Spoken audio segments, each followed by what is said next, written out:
Good morning, everyone. We'd like to begin with some opening remarks. So first, Ambassador Edward Deregian, the founding director of the Baker Institute, is going to open our conference.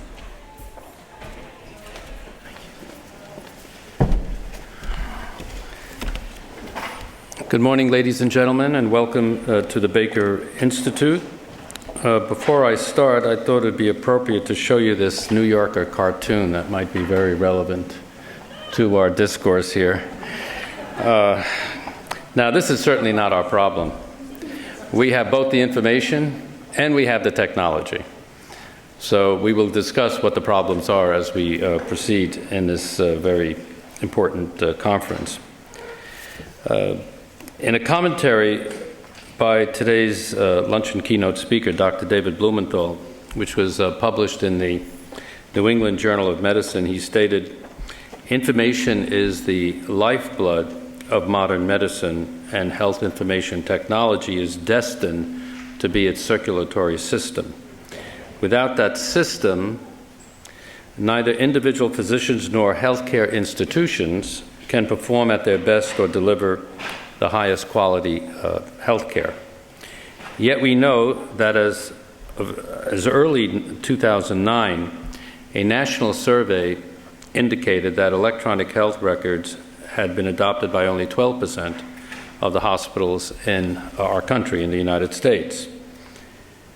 The American Recovery and Reinvestment Act of 2009 included $19 billion in spending to promote the adoption and use of health information technology, and especially electronic health records.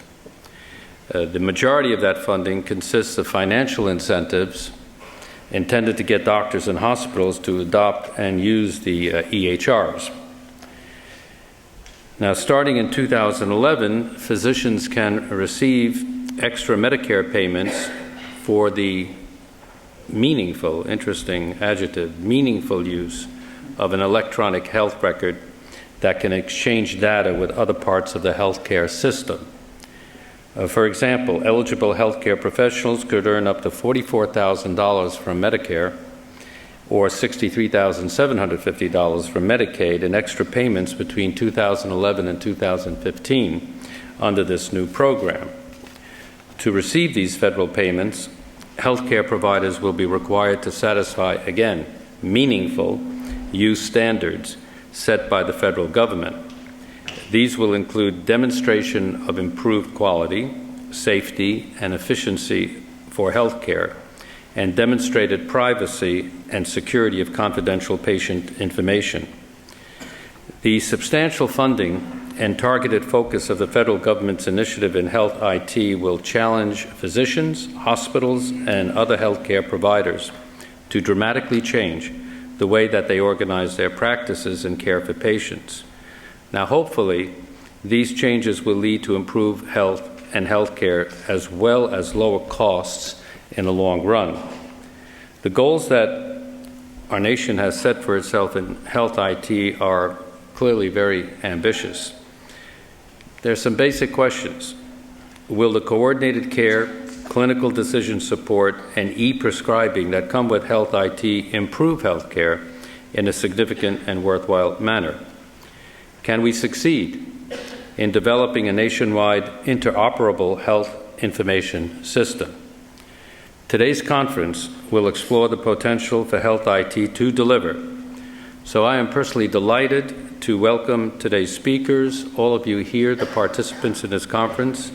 Many people in this room are nationally recognized in this field. And let me encourage you, the members of the audience, to interact with our panelists and our speakers today, especially during the question and answer period after each presentation. So once again, thank you for attending this conference and for exploring the potential for health IT to transform the practice of medicine as we know it. Thank you very much, and I'll turn it over to Vivian Hart.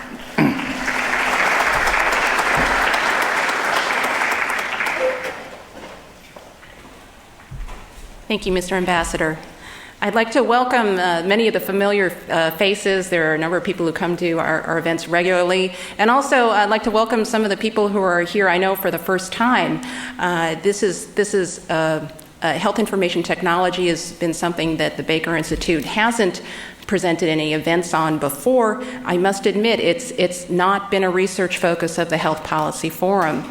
That being said, we recognize how important HIT is for healthcare reform, and also be on the lookout sometime next year, early next year, we'll be having a Baker Institute report coming out that looks at it's a careful analysis of 6 institutions across the country that have been successful in implementing HIT, and our report is going to look at how they used HIT to improve the quality of care in their institutions and control their costs. And 2 of those facilities, for example, are the Mayo Clinic and the Geisinger Health System, which you would have heard of.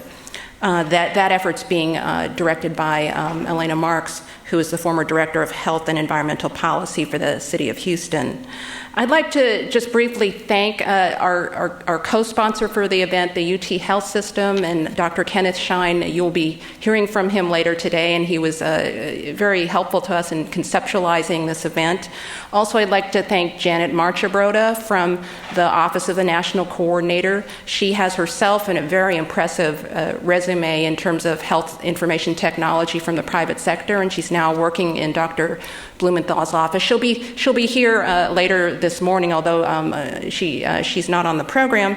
And I would like to thank our Health Policy Forum members who are recognized in the back of your program. I'll give the usual disclaimer that the views you will hear today do not represent the views of the Health Policy Forum members. I don't think we're going to get that controversial, but just in case. Our members have been very helpful in terms of providing us insights and advice when we've come to ask about it, but also been very hands-off in terms of letting us focus on policy in the most objective manner that is most useful in terms of yielding valuable information. And last of all, I'd like to thank all of our speakers who have been so generous of their time to come here today and share with us their knowledge. Now, with that, I think we are just ready to proceed with the first speaker. And you have detailed biographies in your programs about all the speakers. Let me just summarize some, just the highlights. Our first speaker today, we're very fortunate to have Dr. Bill Stead visiting us. He is the Associate Vice Chancellor for Health Affairs and the Chief Strategy and Information Officer at Vanderbilt University Medical Center. He is, as well, the McKesson Foundation Professor of Biomedical Informatics and Professor of Medicine at Vanderbilt, and he's a founding fellow of the American College of Medical Informatics.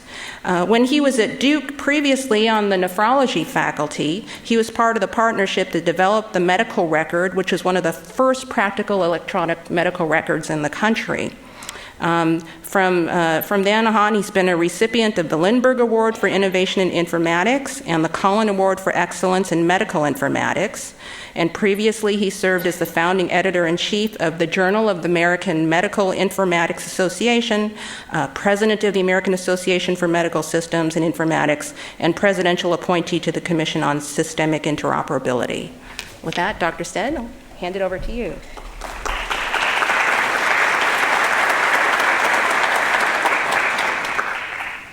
Thank you. Given the layout, I'm going to try to do this a little informally, so Melissa's going to try to make the slides work for me. So we'll see if it all magically works. But note the disclosures. What I really want to do this morning is make 3 points. First, healthcare IT is an essential building block for health reform. There's no question about that. Second, there is an enormous gap between what we need to be able to achieve the benefit of the technology and what this industry knows how to deliver. Third, we can make progress in terms of quality and cost in the near term, but we have to overcome the conventional wisdom about how to use this technology. And I'm going to try to provide you one non-medical example and then clinical and research examples of what is in fact possible if we do that. First slide. I had the privilege, first the gap, I had the privilege of chairing an NRC committee, a National Research Council committee, 2007, 2008, charged to look at the gap between the best of healthcare IT as deployed today and what would be needed to achieve the IOM's vision of a systems approach to quality care. That report came out in January of 2009, and it said for the first time in black and white that accelerating the national initiative in its current form, 2 years ago, to increase adoption of healthcare IT would not solve the problem, and in fact might set us back. The reason for that is we need much more attention to cognitive support, how we use this technology to help people understand what's going on and make decisions. And we have to deploy this technology as a clinical improvement project, not as an information technology project. So next slide. So how did we come to that conclusion? We started with the IOM's vision from the Quality Chasm series of a systems approach that would be safe, effective, patient-centered, timely, equitable, and one more which I'm blocking on. And what we did was list the information-intensive aspects of that vision, and there's nothing new here. The idea of comprehensive information across time and across locales, but presented in a way that makes it easy to see what's going on and makes it easy to do what the evidence says. Ability to rapidly assimilate new technology and new knowledge, etc. Next slide. With that as a starting point, we took 12 leading computer science researchers and we put them into 8 working health systems that were at the leading edge of using this technology to improve health, one or more aspects of healthcare quality. And they were a selection that ranged from government, for-profit, non-for-profit, academic, community, homegrown systems, commercial systems. And we actually shadowed healthcare workers and we watched what they did. And then drew our conclusions. And we saw many successes, but we saw many more challenges. And let me point that out. So the computer in the places that are doing the best at this is in many ways fragmenting the information. So we'd go on rounds where somebody was using the computer for computer order entry, and we would see 5 different members of the team, each with a different computer on wheels, in a circle, looking each their screen and each other. There's absolutely no way for them to know if they're looking at the most important things, if something's being missed. All the integration is in the conversation. We talk about pilots and co-pilots, and healthcare should use checklists. Yes, where we saw checklists, though, they were filled out after the fact. Imagine you took off and the pilot filled out the checklist at 10,000 feet. Now, the trouble is, aviation has refactored roles so that we have a person that can be checking in real time and they're empowered to stop if something's missed. So if a checklist is going to work, we've actually got to change our process to make that, and roles to make that happen. In these places, which are amongst the best, there were 4 to 6 major quality improvement projects underway, and they would each take 6 to 12 months. Really important, good work. But think about how many things need to be improved. You would never get there. So our challenge is that with today's approach to this IT, looking at the best places, maybe the average hospital is doing 5% of what they need to do. Maybe these places were doing 15 to 20. 3 to 4 times better, a lot better. But there's no way that doing more of what they are doing would get you to 100%. So it's a gap. It's like trying to go to the moon in a jet airplane. You somehow have to put something else together. What's the shuttle? It's a rocket with a plane on the back of it. We've got to come up with some approach like that for healthcare IT. Next slide. Now, the first eureka that came out of the the work of the committee is this. If you look at other industries, they use 4 quite different computational approaches. They use automation, where we want to do something reproducibly over and over again. They use connectivity, think social networking, to connect people to each other and to systems.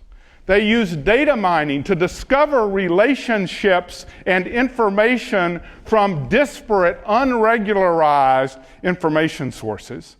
And they use statistical decision support, correlating multiple weak signals to get us one robust answer of what's going on. Healthcare, about 90% of what we do with healthcare IT is automation. We use a little bit of sort of the networking connectivity, a little bit of decision support, vanishingly little data mining. And when we do those other things, we bolt them onto an automation core, so the automation core becomes the rate limiting step. That's the first aha. And the reason that this is important is this works well at a subsystem level. It's not an either or. We need the automation, but it works well at a subsystem level. These other techniques work at the macro system. And the reason that's important is they handle 10 times the data sources in 1/10 the time, in 1/10 the cost, every single time. That was the first eureka. Next slide. This is the second eureka. I'm a nephrologist. Like other physicians, I was trained to rapidly build and work with a model of what I think is going on with the patient. So as data comes in, it fits the model, and I say, okay, the model's right, and all I have to do is carry the model around. Or it doesn't quite fit, and I carry it as a flag, maybe something's a little wrong here. Maybe then I get enough of those, I begin to change the model. But I always am working at this high-level sort of abstract view of what's going on with the patient, and then drilling down where I need detail. Well, look at what healthcare IT makes us do. It makes us do everything at the transaction level, the level of the order, the result. And what decision support it applies, it provides at that level. So just think about it for a second. Does your email give you a good picture of what's going on in your world? No. It's a great alert, interrupt, notification system. It's a horrible way to get up above it all and know what you should really be focusing on. We got the same problem where we've got the best of healthcare IT. So we've got to figure out how to work with models of patients. Imagine that I've got a patient, or I am a patient, and I'm on 7 medicines. And I have a medication list where it's sorted in order of decreasing effect for me. And I can see how each one affects my quality of life and my longevity. And I can move things around and see the implication, the combinatorial implication of cost and complications. Isn't that what we would like to do? Do we really want to have real quick access to 3 pages of fine print for each of those medicines, which is what we get now, even if we get it electronically? No. And that's possible, but it takes a completely different computational approach. We also need these other pieces. We need the transactional systems to support research. We need the computational techniques to let us abstract knowledge from that detailed data for general use. We've then got to be able to represent that knowledge as medical logic, and then we've got to be able to instantiate it as personalized decision support. So even if we deployed everywhere in the country everything we're doing today, we would have solved 2/8 of the problem, and in that process, frankly, we would have obscured what we're really trying to do. So it's not that it's not good, it's just that we need to do these other things also, and we need to do them in a balanced way. Next slide. Now, this is the magnitude of the cognitive problem. This line, 5, are the number of sets of facts this computer can correlate in one decision. Hadn't budged since the cognitive research in the 30s. Anytime anybody looks at it, we can actually correlate that 5 sets of facts in one decision to make sense of them. Well, this is what's happening. We're bumping through that. And that's why we're getting the overuse, underuse, and misuse in healthcare. And it's reasonable to say that by the time we get simply the benefit of structural genomics, single mutations, we'll be at 10 routinely. And you add function, the RNA, it'll get a log increase, and you add the effector mechanism of protein, and you get another log increase. How are we going to handle the complexity? And that's a biological view. Stack up what we're learning about health literacy, what we're learning about environmental factors, cultural factors. Any one of these axes you go gets you this exponential increase in the number of facts we're somehow going to have to manage. So we've got to have a different approach to doing it. Next slide. Now, May 1st and 2nd, Nashville had a 1,000-year flood where we had 13 to 18 inches from 10 a.m. on Saturday to 3 p.m. on Sunday. Houston does this more often than Nashville. As we were sitting there trying to figure out how to react and rescue, I thought maybe this was a non-medical example of the problem that could help people begin to grasp what I'm trying to talk about. Because when you're really trying to work with complexity, what you want to do is work with information and systems at different scales, and to then correlate those signals to get a robust answer. So take the example, the satellite view. This is actually a picture of Katrina, but it shows us roughly where the storm is, roughly its nature. Then Doppler radar. It lets us look inside a piece of the storm. And we can see wind patterns. Is there likely to be a tornado? And we can see rough precipitation patterns. Then take the rain gauge. It'll show us exactly what's falling in 4 square inches. But think about it. If you paper the world with rain gauges, 1 every 4 inches, you will not be able to reconstruct the satellite view. You're actually measuring different things. They correlate, but they do not equate. They reflect different world views. That's why the information they give you is so robust. Now keep that idea in mind. Next slide. Now let's look at the conventional wisdom about electronic health records. The conventional wisdom is that we want to get one integrated set of data. We want it captured in a way that is standardized so that it can be moved between all sorts of different systems and everything will understand it. Now just think about that versus what I've just described for you. It won't work. We can do that for a small core of data. People point to banking.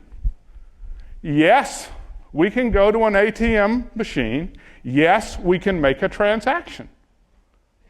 But can we go to one site and see all of our financial records? No.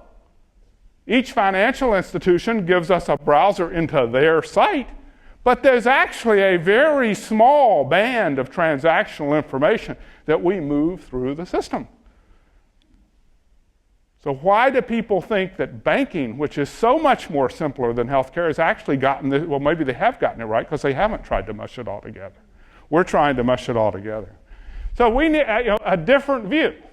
We need multiple sets of data from multiple sources, and we actually need to keep them separate. If I go to 4 different clinics and have my blood pressure taken, aren't they likely to use a different size cuff?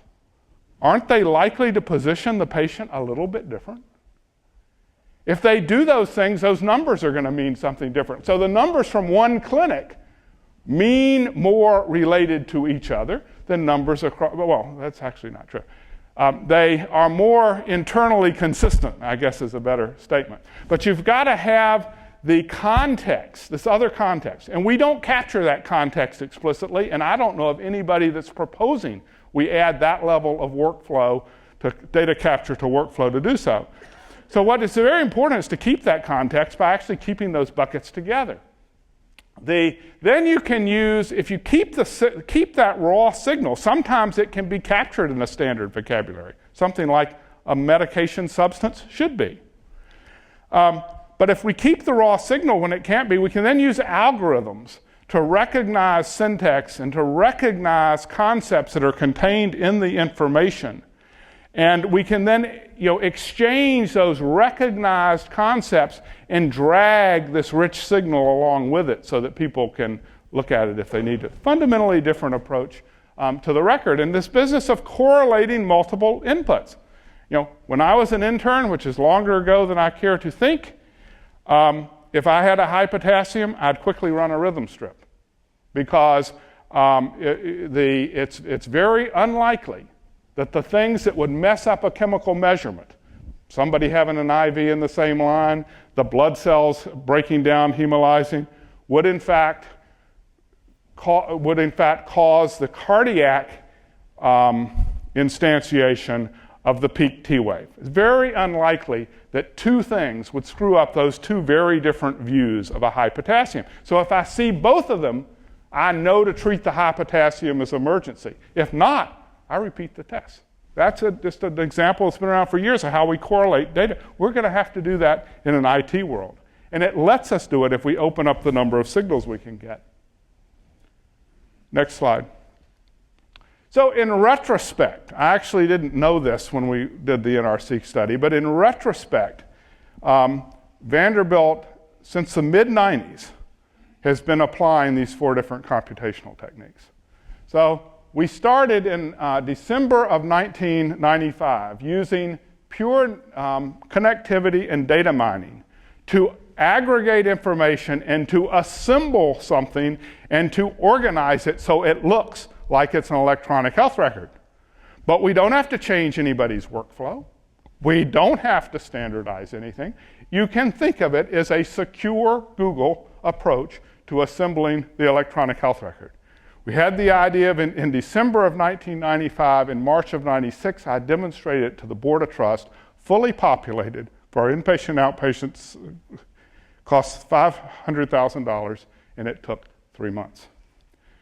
6, maybe 7 now, years ago, at the request of the governor and with funding from the Agency for Healthcare Research and Quality and the state, we went to the 3-county area around Memphis and tried to repeat this, using the same basic technological approach, pulling the information out of the 6 competing hospital systems in that region, and using computation to organize it into something that you can visualize an electronic health record. Even with all the policy problems or challenges, it took us 18 months, and at that time, it cost us $2 per citizen per year. We've just gotten the agreements to set Middle Tennessee, and I believe Chattanooga, on top of that infrastructure, and it's going to scale at 60 cents per citizen per year. It is a rounding area. So we've got to stop trying to use automation approaches to assemble these large-scale databases and take advantage of different kind of computational approaches if we, in fact, want to get the benefits we need in the time that we want. So that was sort of the first piece. We calculate our disease management dashboards. I'll show you an example in a minute, but we don't have somebody fill out the answer to whether we've done something. We actually mine the record to recognize the probability that we've done what we want to do, and we use that to generate our red, yellow, and green flags. And it's actually much more current and much more accurate than any one entry we could get somebody to do, partly because of this pilot co-pilot checklist problem I mentioned. So that's here. I'll show you that in a minute. We use simple social networking kind of approaches to handle our escalation, notification, team-based distributed collaborative work. And we bring together statistical adaptations to our order sets with our evidence-based order sets. So we're really beginning to use all of these techniques. Next slide. Okay. Another important piece of this is not just that it's faster and less expensive and handles more complexity, but it results in a flexible IT infrastructure. Automation is rigid. We tend to put rigid automation into practice and work around it, and we wonder why we can't get people to adopt it. And we wonder why we don't get the results we want. Once you've separated the aggregation, the presentation, and the automation, once those are separate, you suddenly have the flexibility to rapidly adapt the technology, the role, and the process to one another until, in fact, they get the result that you want. So take adverse drug events. If you look at, Leapfrog reported, the paper finally got out in the last year. If you look at implementation, CCHIT, certified computer order entry, as deployed, it stops routine drug alerts less than 40% of the time. That really surprises people if they don't know what this is. It's because it's so noisy, everybody's turned it off.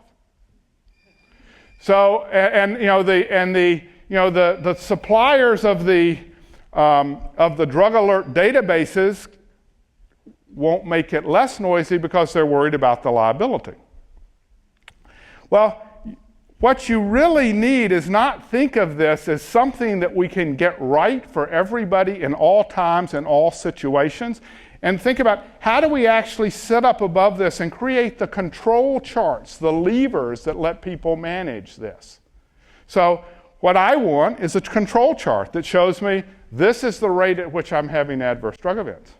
I want another control chart that tells me this is the percent of alerts that are overridden. I want another one that shows me this is the percent of adverse drug events that happen in the presence of an overridden alert. I want another bar that tells me this is the percent that happen without any alert. Then it's very easy for me to move the needles, if you will, on my alarm and set it for the optimum outcome for each situation. Very different approach. So now let me try to give you an example of that. Next slide. I'm going to use Vanderbilt's work about ventilator management as the clinical example. This slide is a representative set of the science that was created, discovered, or coordinated at Vanderbilt. We did the trials. We knew what they said, but we did not systematically apply them. So the question is, how do we get from each of us independently deciding how to use the evidence? It's actually not a matter of us knowing about it. In this case, we created it so we knew it. It's a matter of systematically applying it. Next slide. So it's this idea of a systems approach to care, an approach where we accept nothing less than a combination of role, process, and technology that achieve the desired result every time, or that turn every time when we don't do that into an iterative improvement. That becomes the bar. Next slide. It starts with the foundation of evidence-based medicine, but this is again harder than people think. When we started this work, we took each of the known sort of consensus guidelines, the CDC, Institute for Healthcare Improvement, University Hospital Consortium, etc. And we would read them. And every time we identified a new practice, we'd make a row. And then we would fill in next to the row the cell that said what that guideline said to do. And we would do that for each of those. And at the end of the day, we had a table that showed the variation in the evidence. So it's not cookbook. We can't just push this down. Table that showed the variation. With that, we then had to say, we made the decision, we want one consistent standard across Vanderbilt. So we then had to say, what can we do in each of those cells that in fact we have the capability to do and that will handle a very diverse patient mix from neonatal intensive care through cardiovascular to burn trauma. Very different kind of people. Next slide. Then you sit on top of that a consistent process. How do you get a simple process that makes it easy to do the right thing? So, instead of trying to figure out how to get what's the right protocol to get somebody to order something, if you're on a ventilator at 4 o'clock in the morning at Vanderbilt, you are going to get an assessment as to whether you're on a weaning trial. I'm sorry, it is part of the attachment. Nobody has to order it. Simple process. Sit on top of that. What we call flight control, and this is really the big breakthrough. Ability to visualize the status of the patient against their plan in real time while you have time to fix it, up above all the individual workflows. Next slide. Then you're in the workflow. So when I'm rounding and it's right in front of me, I know, is the dashboard wrong because the practice doesn't make sense? Head of bed at 30 degrees on the pediatric intensive care unit. Unless you put Velcro on the kid's bottom, they're going to slide out of bed. The practice may not make sense in that situation. Is it because our documentation is wrong, or is it because my calculation is wrong? So you can then rapid cycle iterate it because the technology is flexible enough to let us do that. Next slide. Then you get at outcomes. So one more. Yes, we use order sets to provide, decrease the dependency on memory on one hand, and to personalize the practice to the patient, to reflect variation in their physiologic or biologic performance and variation, say, in today's formulary. But this is then what flight control looks like. It's a dashboard. It's a screensaver on every workstation throughout all the ICUs. There is a column, row for each patient. There is a column for each practice, and there is a separate column for each role that needs to execute on the practice. So for the sedation score, there's a column for whether we ordered it at the right time. There's another column for whether the patient was able to respond. And it's really simple. If it's yellow, turn it green before it turns red. That worked except for Don Norman on the CSTB study pointed out to me it does not work for red-green colorblind, but that's another issue. Next slide. So this is what this lets us do, because we're finally now getting away from applying information at one of many points in the system to actually applying it across the whole system. So this is the rate at which we were doing each of the 7 practices. So we were very close to 90%. That's far above the national average. But look at this little blue line. The blue line is a thing we call the Z100 score. What's the percent of the time that we do all 7 for the patient every time? Because that's what it takes to get the improvement. And at the time we were at about 90%. The Z100 score was still down here around 26%. So healthcare is shooting so low because we're looking at individual point measures, each of which by themselves do very little good.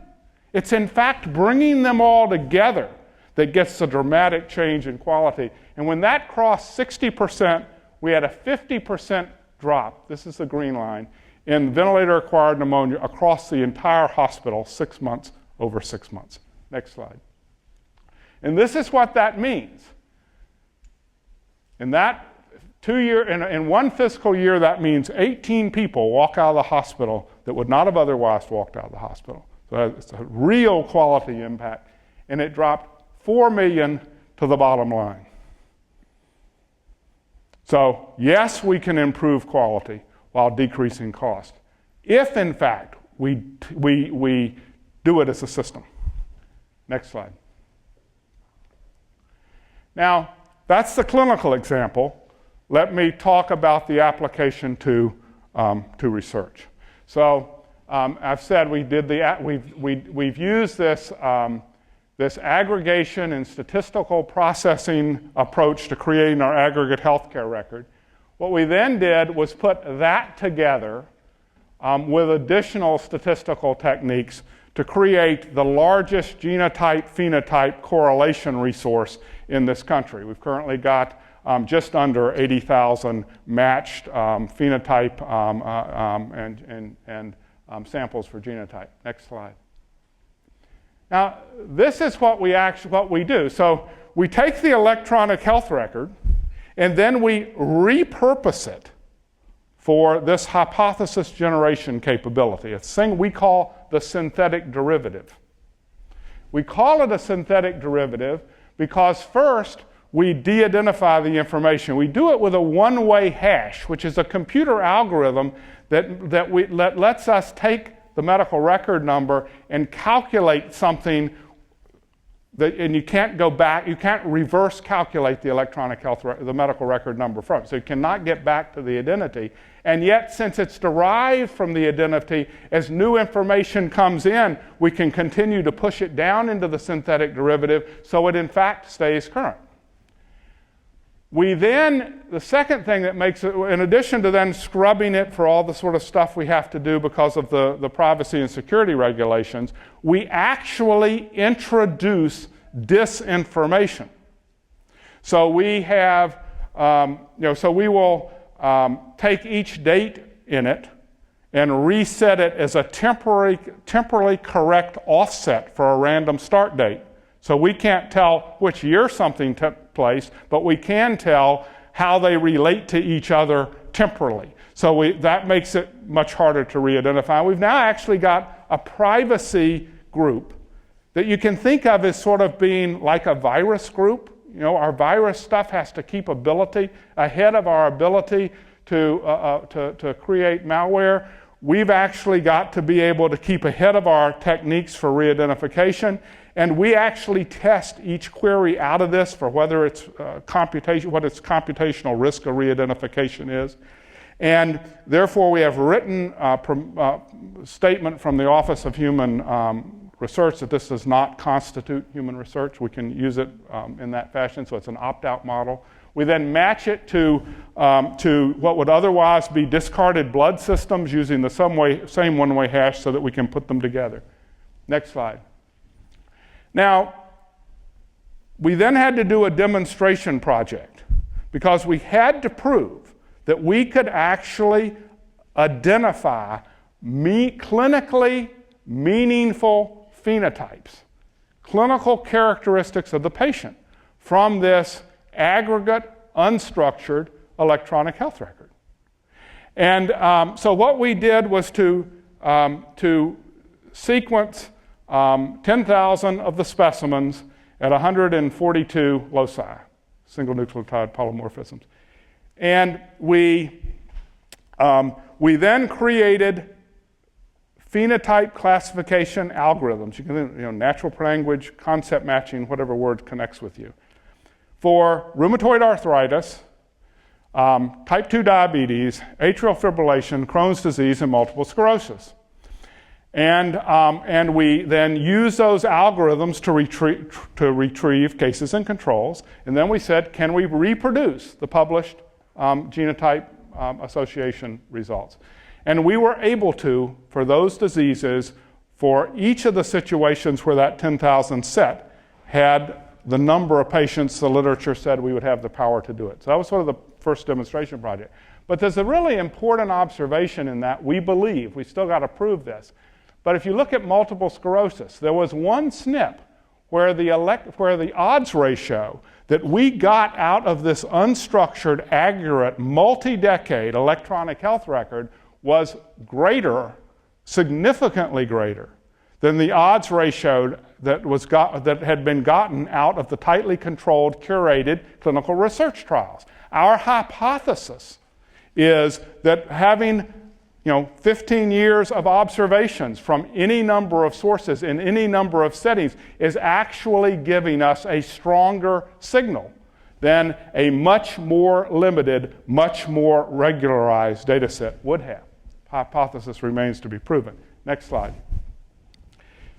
The other thing that we've discovered becomes possible is the electronic health record actually lets you flip around the way you're looking at the association. So with a genome-wide association, what that means is I take a population that I know has the problem, and then I look at what genetic mutations do they have, and I see which of those mutations are associated with that problem. That's what a genome-wide association is.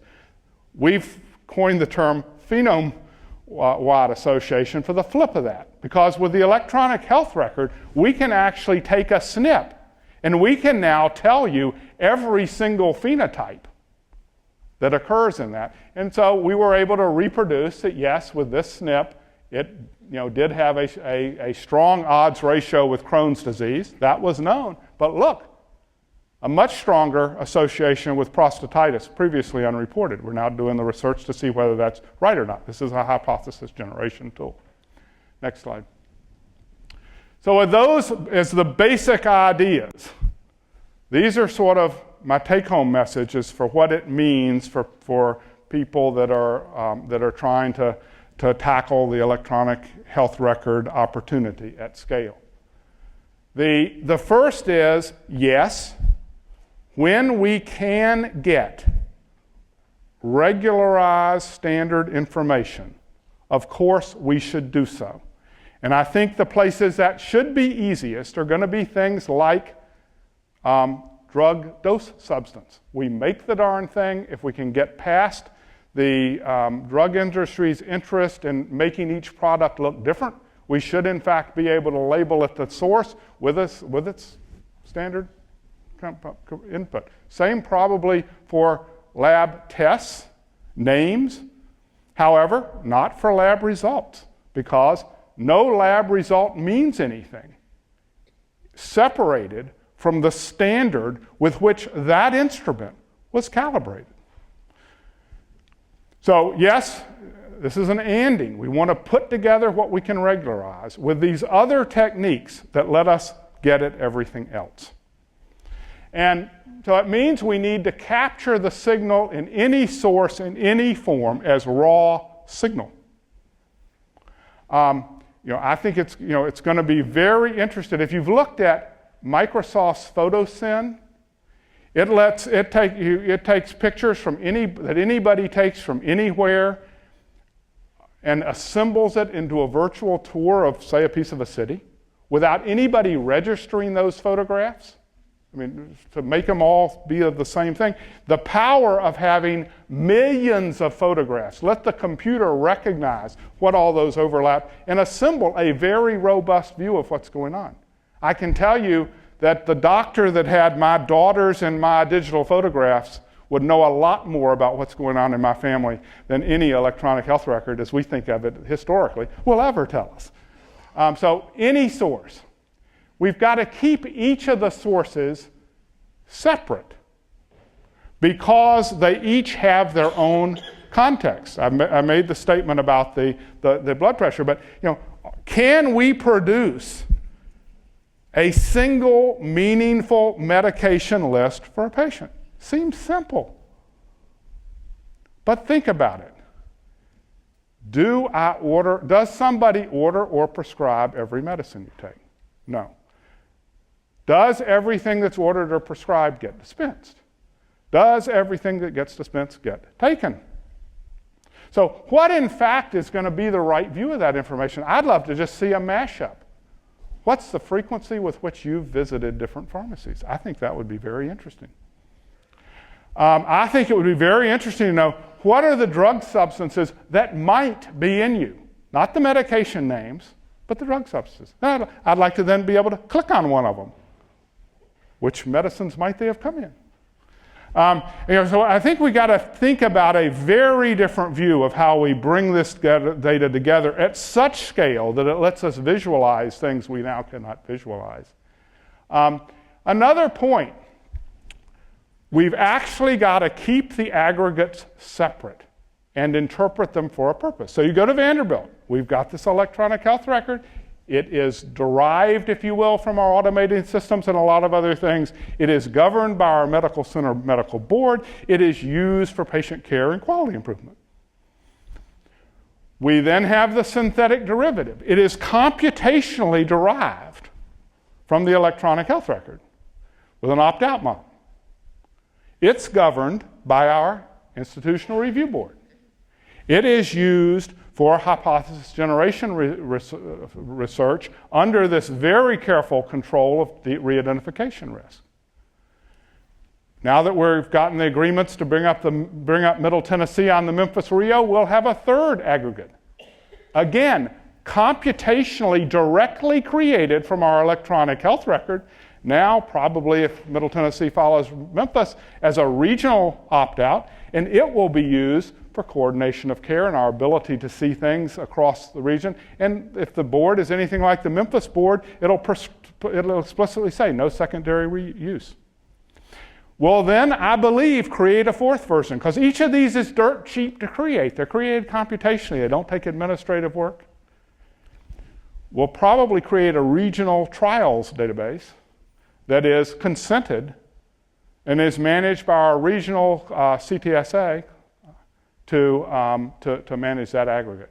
So once you realize that we can create this different aggregates almost for free, remember, Middle Tennessee is going to be 60 cents per citizen per year. It's a rounding error. Once you realize that, we can have as many of them as we want, we can govern them for their purpose, and you get out of a lot of the complexity of trying to handle that. This idea of using statistical signals to separate signal from noise. If you take these approaches, then what do we share? We actually want to share these phenotype classifying algorithms. We have a grant from the NIH that's actually, we've been able to show that we can have a common set of pseudocode algorithms that we're able to apply to Vanderbilt, Northwestern, Mayo, and Group Health, and I'm blocking on one more. Dean, what's the other one up in the Midwest? Well, it'll come to me. It's very easy to take the rules and apply them within the disparate systems and bring out like populations of patients. That has been shown. So we need to show those. We need to share these concept matching algorithms, et cetera. So with that, I believe I'm at the time Vivian said I was supposed to convert this to question and answer. So thank you.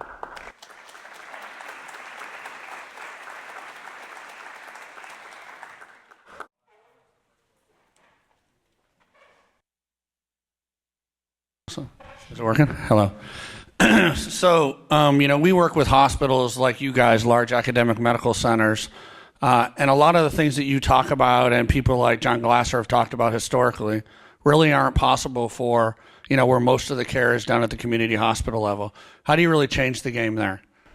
Well, I'm hoping that what we've done in Memphis, I'm hoping to prove that with the translation of that to Middle Tennessee, that you can actually do the aggregation at the regional level, and as frankly a dirt cheap utility, provided you keep it just to getting it aggregated, and provided you then layer the improvement projects on top of it.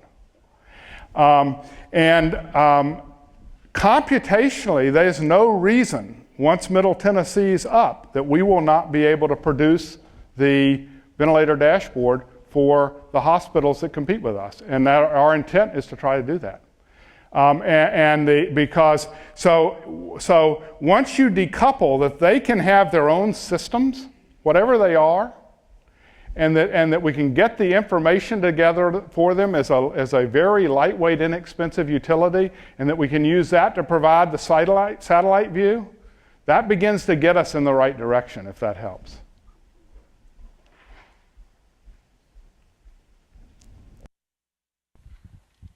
Two questions, Bill, related, and one's a follow-on to the one you just fielded. In Texas, we've got 4 regional extension centers that are responsible for distributing the money that Ambassador Dirigen was talking about in terms of physicians implementing electronic health records and so forth. Based on your concept as to how the system should work, what advice would you give to the director or the chair of one of those recs as to how and in what way the implementation of this should take place, so that there is some, if you will, connection between what happens now and what we'd like to see happen later? You're aware of all the controversy about what is meaningful use and all the politics that went into coming down with what can be considered some minimum requirements by many people. So I'm curious as to how you would work, what kind of advice you would give in terms of the entry point from that point of view. What I would do is harp back to this fundamental tenet of the NRC report. If we want to get effective use, we need to tackle this as a clinical improvement problem. So meaningful use are uses of the technology that have been proven to be effective at points in a system. So it's building blocks. What the regional centers, what I would love to have the regional centers do is cooperate with each other and look at what the places have done that have gotten improved performance, and to look at the changes in role, process were necessary to get that performance, and what role the technology played. And then what I frankly would do is make sure that whatever I did with the technology fit with that. So I think that if the regional centers would actually work with, as they are in many states, with the QIOs, et cetera, if we could come at this from not how do we get this technology in, but because if we do that, we'll get some technology we need and other technology we don't need, and the requirements, at least in the early stages, are you can meet them in many ways. And so rather than being prescriptive about the technology, I really would try to have feet on the ground, to have the conversations with the doctors about which of their quality, whatever performance, which of the things they want to improve. Hospitals, readmission rates. Pick which are the things that we're trying to improve anyway can we drive this work into? And if they become the translators of that and help us shift this from an IT discussion to a performance improvement discussion, we'll get where we want to do because we'll make our technology decisions right. Otherwise, we're going to end up with technologists making these decisions because people want to leave it to them, and we have a vanishingly small chance of getting the right result. So that's what I would love to see them do. Does that make any sense? Yeah, I think it does. And in Texas, we do have a coalition of the recs, so that if they can agree on some of these approaches, that could be effective. We'll have to ask our luncheon speaker the extent to which they are empowered to do these kinds of things, which I think is another important issue. The second question I have is, in terms of connectivity, I'm curious as to the success features in both Nashville and in Central Tennessee.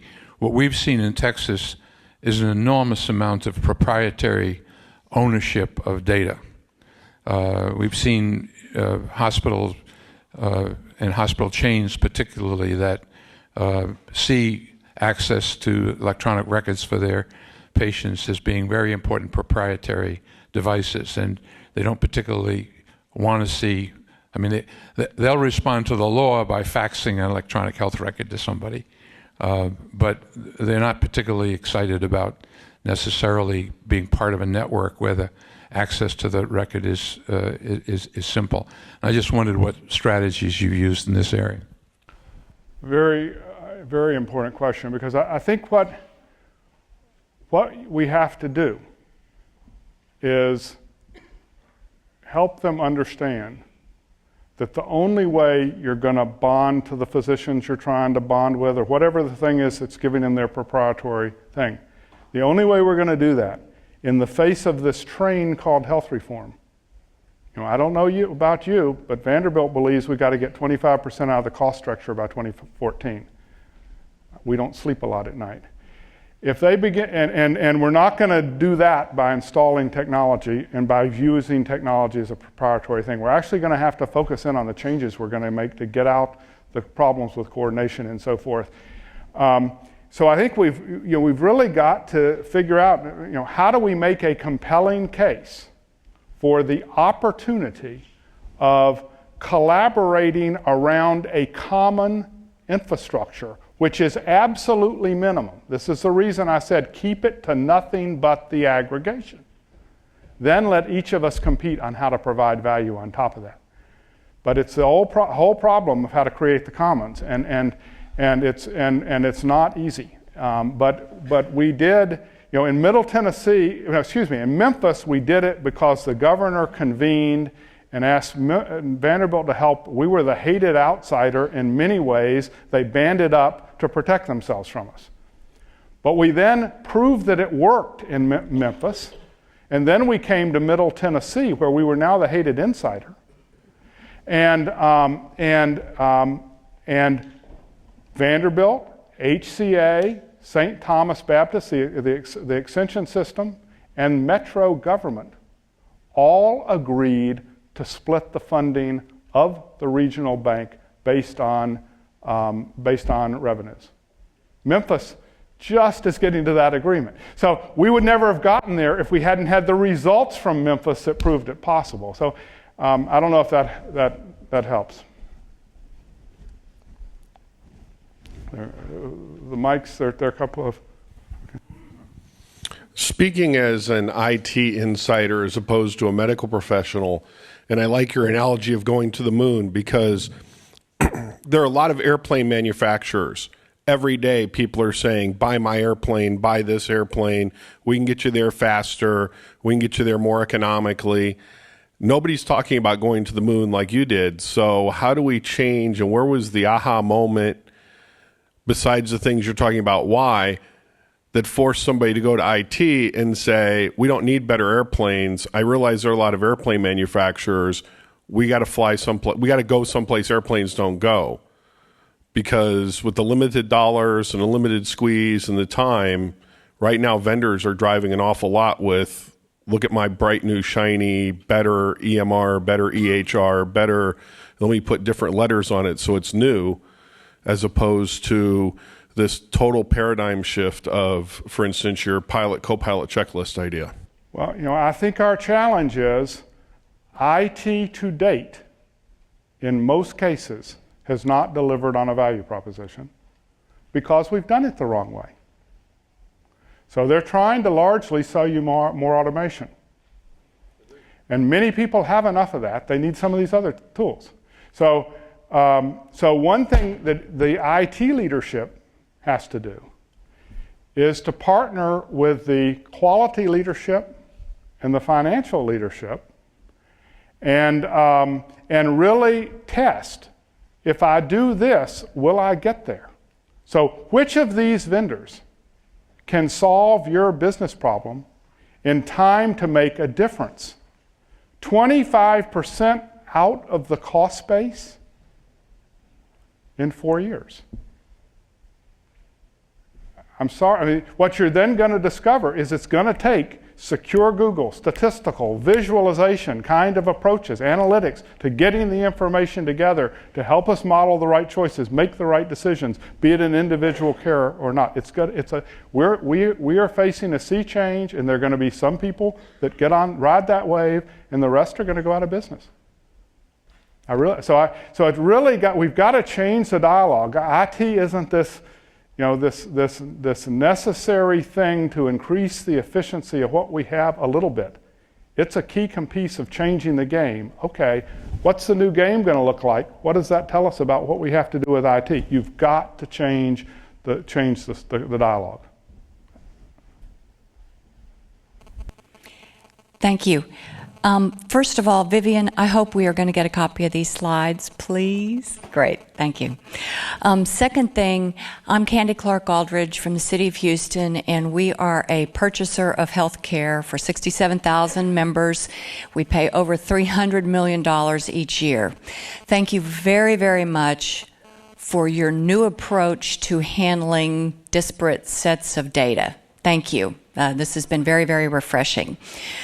I have two questions, or two things I want to say. Number one, I would love to hear from any of the leaders from the Texas Medical Center hospitals who are here. I know they're here, I just don't recognize the faces yet, about how close we are, or any one hospital is, to providing information like this.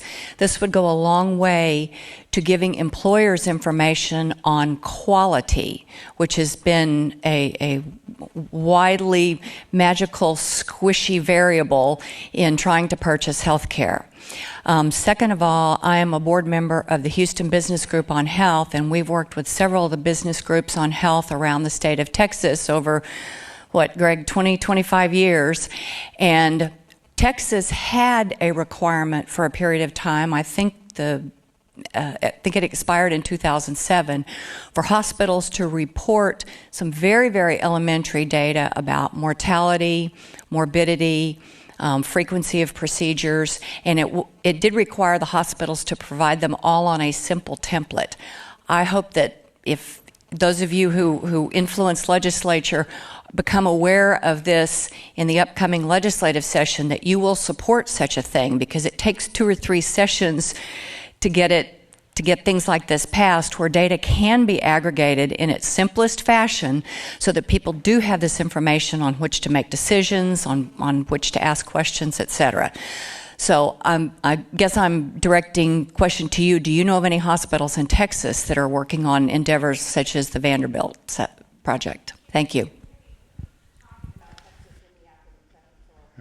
I would rather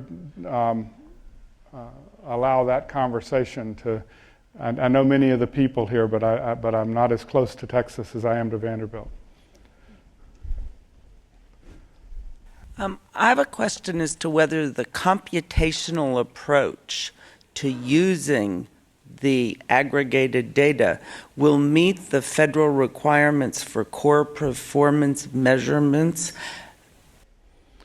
Well, if in fact we are able to produce robust answers, then the answer should be yes. The federal government is not going to prescribe how we get the information. They're going to care about whether the information is in fact correct for the purpose for which it's being used. Now, when I talk about statistical approaches, people think, well, that works for research, but can it work for patient care? Well, let me just ask you to step back and look at how we work. So if you present to me and you've got a form of lung cancer, and we have a chemotherapeutic regimen that has a 30% cure rate, you will be happy and you will opt for it. Now let me back up to what that really means. That means there's a subpopulation of patients who in fact have a 100% cure rate with that regimen. We just don't know which it is. And it means that a third will in fact get worse. They'll have the cost and the morbidity, and they'll get worse. Other third probably break even. So we make life and death decisions on the basis of individual application of statistics to do the best we can. And so once you realize that biology is not digital, yes, DNA is, but biology is not. It is analog. It is a gradation. So what you actually want is to be able to get a robust answer of the truth, the way I said with the potassium and the peak T wave. So I think the government would rather me report my hyperkalemia if I had validated it with 2 signals than if I just did 1. So what they're going to care about is the quality of the data. And what I'm describing is a way to get more robust answers, not less robust answers, because I'm facing up to the fact that we're dealing with data that is inherently dirty. That's one of the ahas. Well, do you currently report the data from Tennessee to the government using these methods? Yes. Thank you. Thanks, Dr. Stead. I've enjoyed your presentation, and certainly we're all excited here in Texas to begin working on these projects. But if I can take you back to Memphis for a second, in Middle Tennessee, I was pretty excited to hear your hospitals in Middle Tennessee are funding this themselves, the 60 cents per citizen. Looking back at Memphis then, at $2 per citizen, if you have 1 million or 2 patients, $4 million a year, did you show the aggregation of data led to a population improvement in cost per Medicare patient, or did any of, and if so, did any of that go back to the providers providing the care who are funding the aggregation information? So let's keep straight. Memphis was funded by the Agency for Healthcare Research and Quality and the state because it was a demonstration project. It was not funded by the providers. And with this aggregation technique, the providers had to spend very little money other than their time on committees, which we all know is extensive. But the interface is about $10,000. So it's not. So it's a little bit of a different situation. We have essentially completed the analysis of the data about Memphis. Mark Frizzy and Kevin Johnson are getting those papers out. There is an impact. It is in excess of cost. It is not dramatic. Unless you use this aggregate to drive coordinated systems approach to care, you're not going to get the real benefits. And the reason, I did this in Memphis, not Middle Tennessee, because the governor asked me to. I've been biting my teeth till we could get it in Middle Tennessee, and I promise you, we will show you dramatic effect in value very quickly. But you have to stay tuned. I'm Bill Gilmer. I'm a practicing physician and president of the Harris County Medical Society. I just want to thank you for making a couple of statements. These are really agreements with you. IT to date has not delivered on a value proposition for me, for physicians. It does not pay, it costs, and someone else might reap the benefits from it.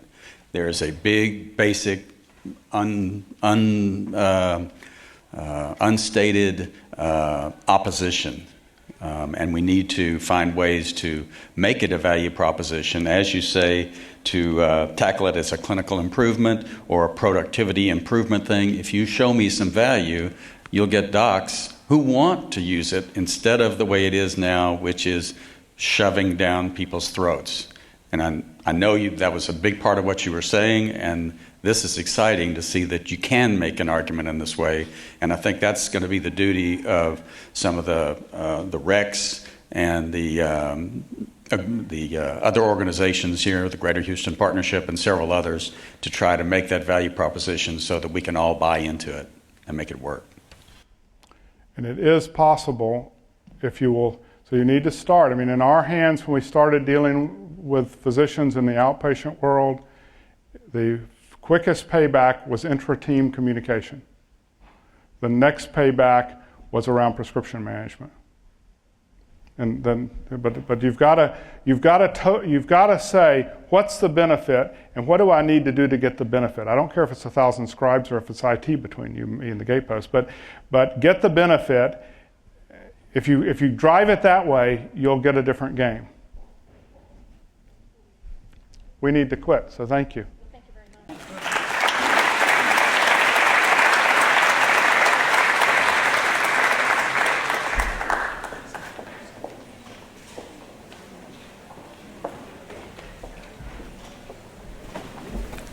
We'll move right on to our next speaker, Dr. James Coffin. He is the Worldwide Vice President and General Manager of Dell's Healthcare Business. And Dr. Coffin and his team work closely with a wide variety of leaders in healthcare and life sciences, including medical centers and academic institutions, as well as leading biotech and pharmaceutical companies. Prior to joining Dell, Dr. Coffin spent more than 12 years at IBM. He's held a variety of positions, including Worldwide Vice President of Healthcare and Life Sciences Solutions, Manager of Computational Chemistry in IBM Scientific and Technical Solutions Group, and Marketing Manager for Scientific and Technical Computing for IBM Education. Dr. Coffin holds his PhD in physical chemistry from the University of Arkansas, a BS from Louisiana Tech University, and he studied at Cambridge University as a Cambridge Fulbright postdoctoral fellow and was a member of the scientific staff of the National Center for Supercomputing Applications at the University of Illinois. Dr. Coffin.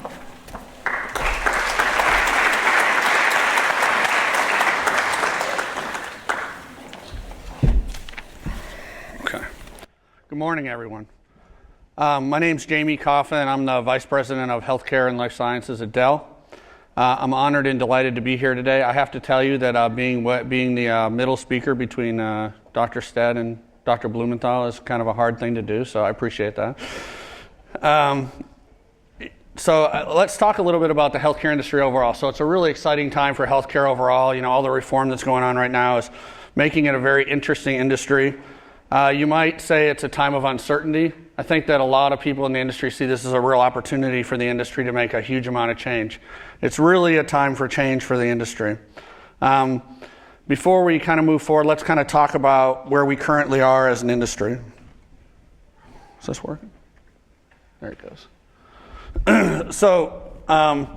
Let's talk about where we're at from a healthcare industry standpoint, and I'm going to do this with talking a little bit about somebody that's outside of the industry, a story that I think probably everybody has probably heard before, but let's just kind of start there. So, there's this huge influx of baby boomers that are hitting the system right now that are causing an enormous amount of change and us to think about things very differently. If you look at when Lee Iacocca joined Ford in the late 50s, early 60s, he really wanted to make an impact on this set of people in the industry. He looked at, the baby boomers started around 1947, 48, and he said, what's the first event in their life that's going to come along that's really going to have a big change for them? So what happens to a kid when they turn 16 years old? They get their driver's license. So he took 48 and added 16, and he developed the Ford Mustang, which was kind of the leading car of the industry at the time. Then he also followed the baby boomers into the 70s and 80s, where he said, what's the next event in their life? They're going to get married and have children. You really have to move into this event of, what can you do for them? And he developed a minivan, okay? If you look at the healthcare industry right now and you take 48 and add 60 years to it, around 2008 is a real inflection point in the industry. And if you really look at the industry overall, about 80% of the cost of healthcare for a person happens in the last 20 years of their life. Average life expectancy is about 78 right now in the U.S. So between 58 and 60 when they start really taxing the system in a real way. And we're starting to see this effect in the healthcare system in a very real way.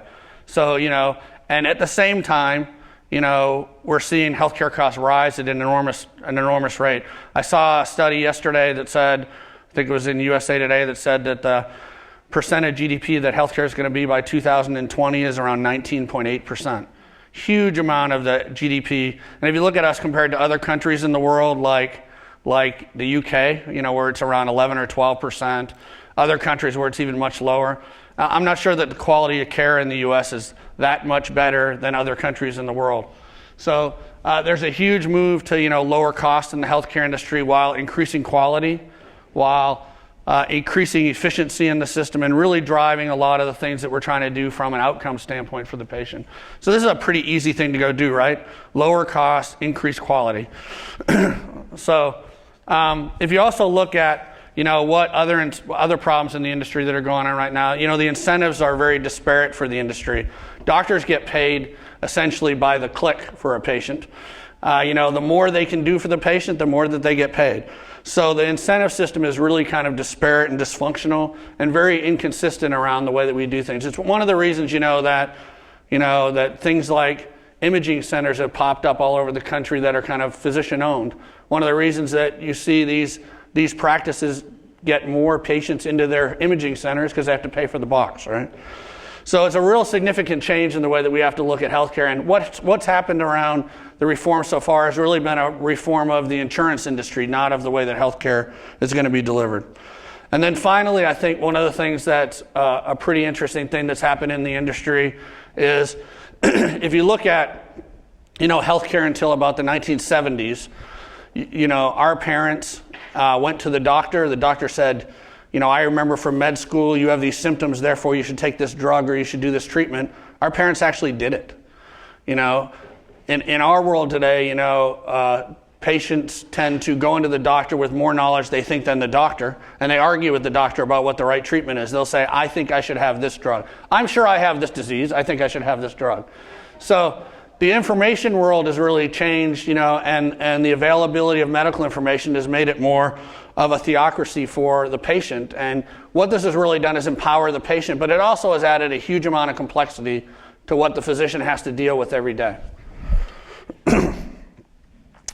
So if you kind of look at the forces that are kind of smashing into healthcare right now, as you know, there's this continued shortage of trained medical personnel. And I will tell you that, there's an enormous shortage of doctors and nurses right now in the U.S. And globally. There's even a bigger shortage right now as we start to move into the world of healthcare IT, of trained healthcare IT professionals to be able to implement these systems. The ARRA is driving a huge amount of EMR adoption. If you look at Dr. Blumenthal's predecessors, people like David Brailer and Dr. Kolodner, I mean, the amount of money that's available in the system right now, totals around $38 billion. Both of them together over the time they were in office got less than $500 million. So it's a huge amount of difference in the amount of investment the government's making right now. And it is having a big effect for sure on the IT vendors to go after this thing. I will tell you that companies like Dell over the last 20 years have been very involved in the healthcare industry. And last November, we bought a little company in Plano, Texas called Perot Systems that was one of the largest healthcare IT providers in the industry. And now we're the largest healthcare IT provider in the world. So we have a very dedicated effect, to go after this industry in a very real way. I think one of the other things that's going to come very quickly is this kind of idea of new care delivery and coordination models. Things like accountable care organizations are going to come online very quickly. And it sounds like, what Vanderbilt's been doing, around the way that they've been delivering care is essentially a precursor to the accountable care organization. And then this idea of the medical home, having a central person that kind of drives all care for a patient. One of the biggest problems that we've seen, and I can give you kind of another anecdote. We did a study where I was before, back around the time that the Human Genome Project was announced. And we asked patients in the US and Canada if they had stage 4 cancer, were told they had 3 months to live, and a drug company came in exchange for your genomic data, they could give you a drug that would cure the disease. Would you do it? I would say yes, right? But in the US, less than 50% of people said yes in this study. Because they were so, in Canada, it was less than 5% said no, right? And because they're concerned about security and privacy around their data, what's going to happen with their medical record if they give it, what they're going to be able to be, discriminated against around because of their genomic data and what other, pre-symptomatic conditions that they might have. So it was a shocking, actually, study that we did because we were very involved in starting to build, the first biobanks in the United States, and a big part of that is getting patients to opt in and to get them to really. And we've actually found that if people actually had cancer, it was a very different kind of approach. So if you went to a major academic medical center and asked people to opt into a study that could possibly cure them, they said yes. But in general, if you just walked up to a person on the street, which is what we did, we ran kind of a general study across the US and Canada, very different approach. So privacy and security is a huge issue in this industry. You've heard about some of the major security and privacy leaks that have happened over the last year where patients have had their medical records compromised. I'm not sure, that having a paper file behind the desk is any safer for you. Probably, in other industries, we don't have this kind of concern. You can actually go and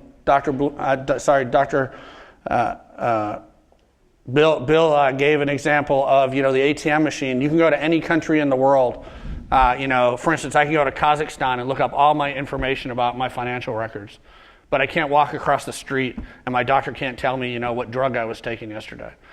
There's also this enormous explosion of data. And I know that sounds like a really good thing for the healthcare IT industry, but the data is coming much faster than we even know how to deal with it. My background is in genomics and proteomics. I'm a computational chemist, biologist by background. And, if you looked at, say, computational biology 15 years ago, actually, if you looked at biology 15 years ago and you looked at the science that had to happen, if you asked a biologist 15 years ago, told a biologist 15 years ago that every day they would have to use a computer in their work, they said, no, that's okay, I'll just chop the heads off rats. That's kind of the way that they thought about things. Now you cannot do biology without really understanding things like genomics and proteomics in the areas that are happening. And the use of technology in that area is exploding in a very real way. And if you look in medicine at areas like, he talked about genomics and proteomics, if you looked at new modalities in imaging, if you look at areas like that are coming very quickly, areas like digital pathology, if you think that the amount of images that you're storing for CAT scans and MRIs are huge, imagine the number of slices that you're taking every day of pathology slides and how much data that's going to generate. It's going to be enormous for the system as we move forward. 10 years ago, you couldn't find a hospital that had more than about 100 terabytes of data on site. Most of the major academic centers are generating a petabyte of data a year right now at least. So it's an enormous amount of data that's being, and then finally, I always say, two things about healthcare. I've been in the industry for about 20 years, so two things about healthcare IT. One thing is that the nice thing about standards in healthcare is that everybody has one.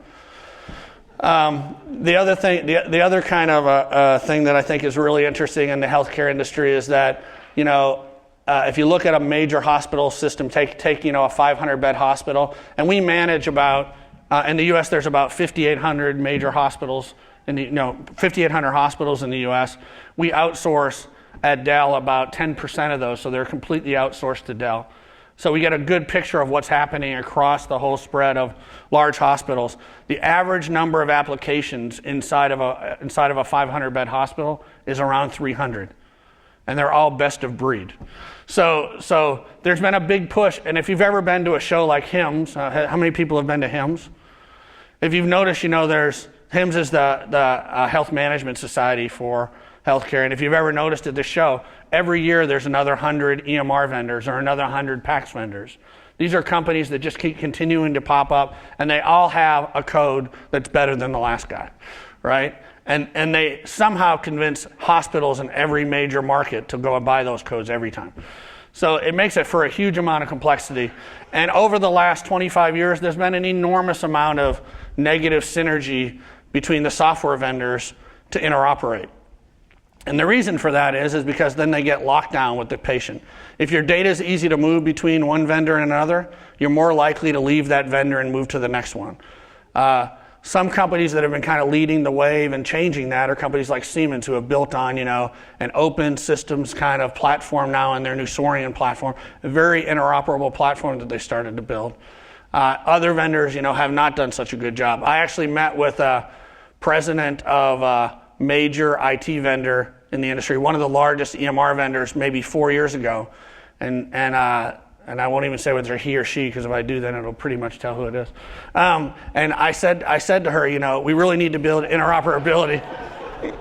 We really need to bring interoperability into this industry. And they said to me, healthcare is 20 years behind in IT than any other industry, and we kind of like it that way. So it's a huge problem for the industry, and the companies that are really going to lead the way moving forward are companies that really foster this interoperability and open systems. So, where do we go from here in healthcare? I've talked a lot about these burgeoning technologies that are happening, but there are a lot of things hitting the market right now that are really going to change the way healthcare is delivered. I'll give you an example in healthcare, that I think that everybody can identify with. You can imagine, that two-doctor physician practice do not have a lot of a lot of IT experience, let's put it that way. Usually their IT person is their brother-in-law who went to college for 1 year, but he's an IT expert. And we really believe, fundamentally that trying to get, these large IT systems into a closet inside of a physician practice is a hugely flawed approach to the way that you're going to deliver healthcare. We're going to have to deliver these things to physicians through the cloud. And when we talk about a cloud, we're not talking about, Amazon cloud or Google cloud where you really don't know where your data's sitting. We're talking about, virtual private clouds that have HIPAA compliance and the kind of things that you have to worry about. And I think that's a very different approach to the way that historically a lot of these software vendors have. They made a lot of money, frankly, on the hardware as they've installed these into the practices. They've made a lot of money on their software, and the way that they want to do is get as much stuff into the practice as you can. And they haven't spent a lot of time thinking about, what the change management is that you need to do around these physician practices. If you look in other industries, pretty much every industry, except for healthcare, I think, has implemented large-scale EMR systems across their enterprises, especially in the large corporations.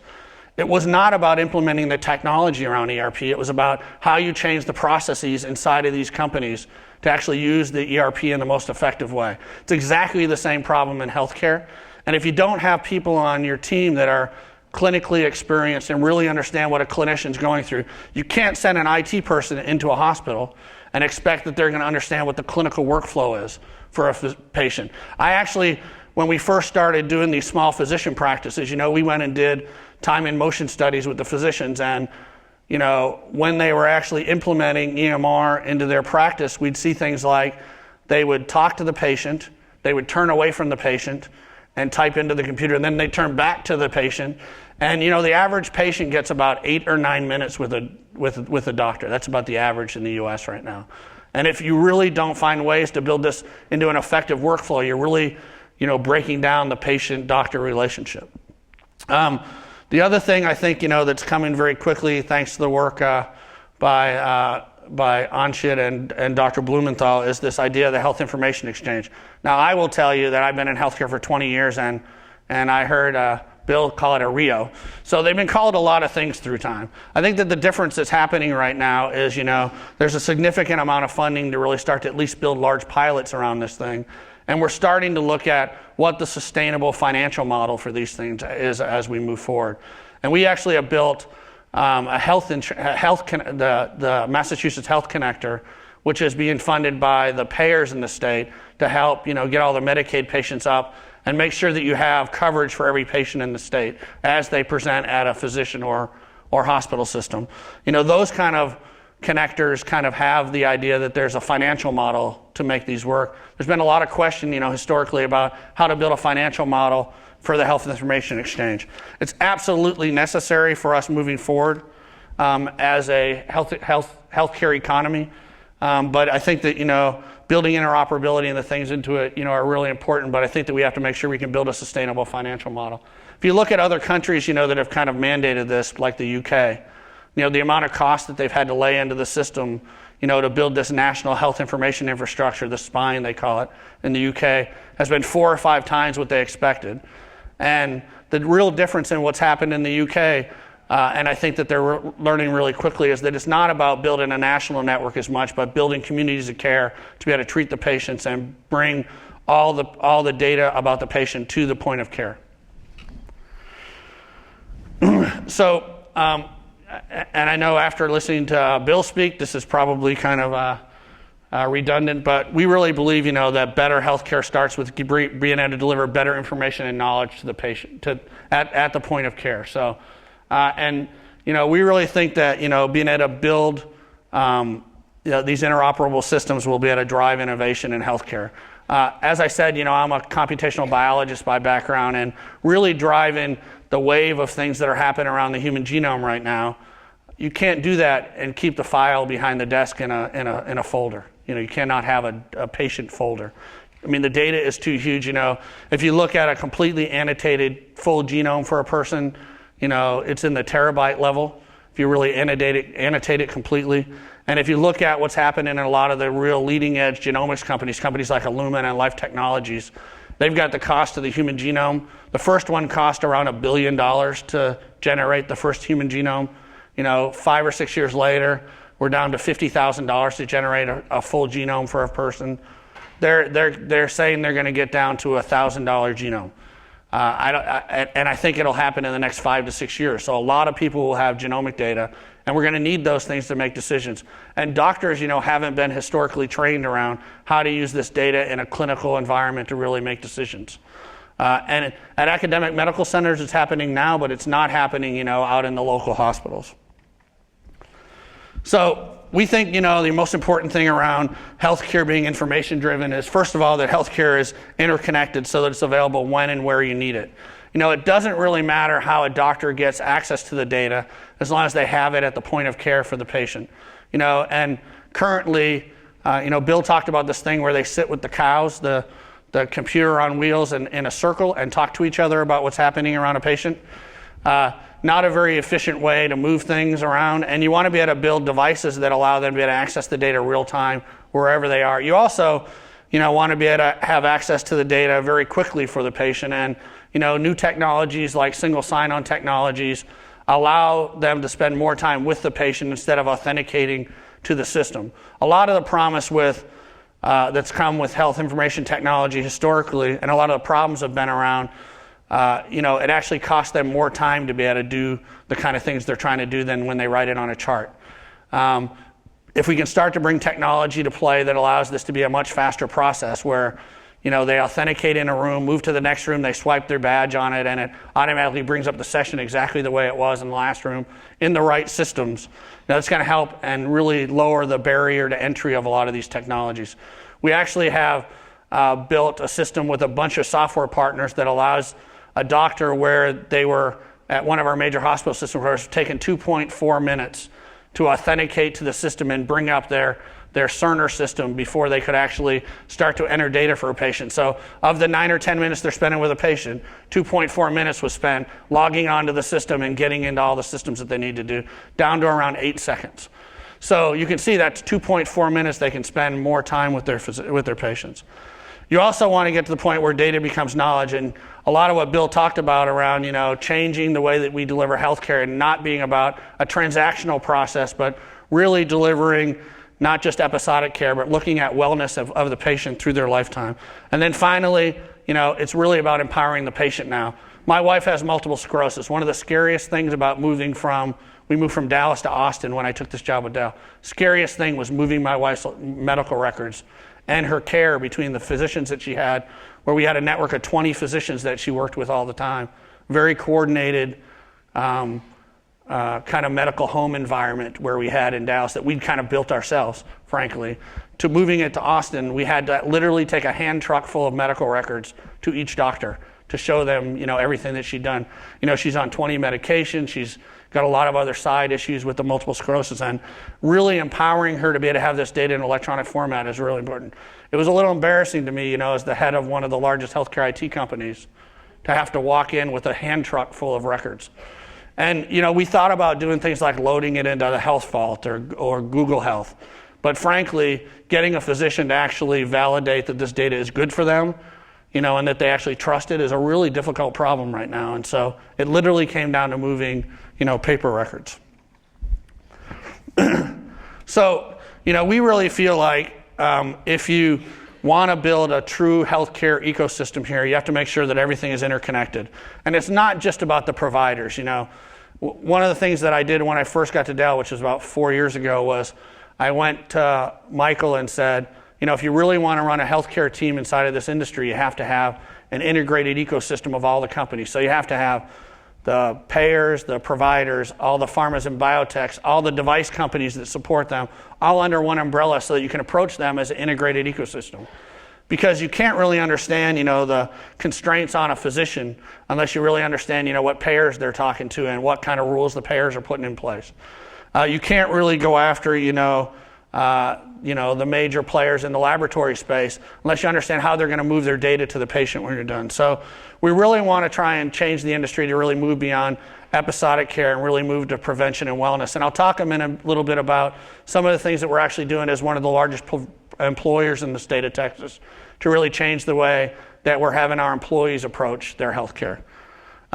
We also, you want to be able to, especially around the chronic patient population, be able to manage their care and coordinate their care much more effectively. I've watched, things even in this kind of medical home environment that we had with our physician in Dallas, kind of the primary care physician kind of environment. He had all the data, but still we had, drug interactions we didn't expect and we should have found right away. Being kind of a pharmaceutical chemist, I should have seen it too. But what happens is she'd go to 10 doctors and they all prescribe a different drug for different things, and then they'd start having interactions, and it got very confusing for her as a patient. You also probably know that an enormous amount of the cost in the healthcare system is around administrative waste and the payers. You want to be able to move to a system that allows you to be able to do real-time adjudication of claims at the patient when the patient presents. And this is a really difficult problem. And historically, there's been kind of a disincentive for the payers to make that happen. The payers had a disincentive to make this automatic adjudication happen because, they made a lot of money on the float of the money between the time that they got their policy paid till the time that they paid the claim. Now what's happened in the system, which is a really interesting phenomenon, is the banks are starting to get engaged, and they're starting to make things like, cards that are tied to personal health accounts. And that scares the crap out of the payers. It really scares the payers in the fact that, they could get disintermediated out of the system. And how do you really help them? Now they're coming to us and talking to us about how do you streamline administrative and reduce costs and really drive this real-time adjudication plan. You also, as you start to integrate all these things from an information standpoint, you really get things like early warning and coordinated response to infectious disease. So, I talked to my friends at New York Presby who are using, an early warning system for the flu season every year. One of the biggest problems that big hospitals get, especially when they're hospitals of last resort, is trying to plan for the flu season every year. From a coordination of care and from a staffing standpoint to make sure they have enough staff on site when these things hit. And so the city of New York is using, kind of an early warning system to start to look at, an electronic early warning system, start to look at when they start to see the trend in lots of centers of care of the flu starting to present, so they know when to start to staff effectively. And then, finally, the biggest passion that I have around this industry is how we get to personalized medicine. And personalized medicine isn't just about how you translate genomics and proteomics into healthcare, but it's how you build personalized treatment for a patient in a way that really takes into account all the data, phenotypic and genotypic data about the patient. I also, have been pretty passionate about this, and we spent a lot of time talking about this. We really believe, and I think Bill kind of confirmed this, that this is about, bringing care to a patient around their core community of care. So how do you really coordinate care for, say, a chronic patient in a major city, in a major metropolitan area? If you look at, a study that I saw over the last month said that, about 85% of patient care happens within 25 miles of a patient's house.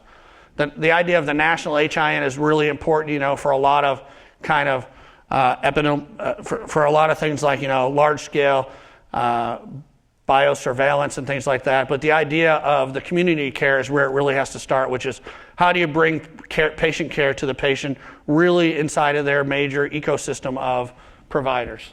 And what you have to do that is you have to get, kind of the hospital systems in a major city coordinated with all the physician practices in a city, really get them up on an electronic medical records, connect them to an HIE, and then bring things like patient access, long-term care, things like home health care into the system, and then, coordinate RX and labs. So this is a really important kind of function, I think, that each major city has to kind of think about as we move forward to this kind of coordination of care idea.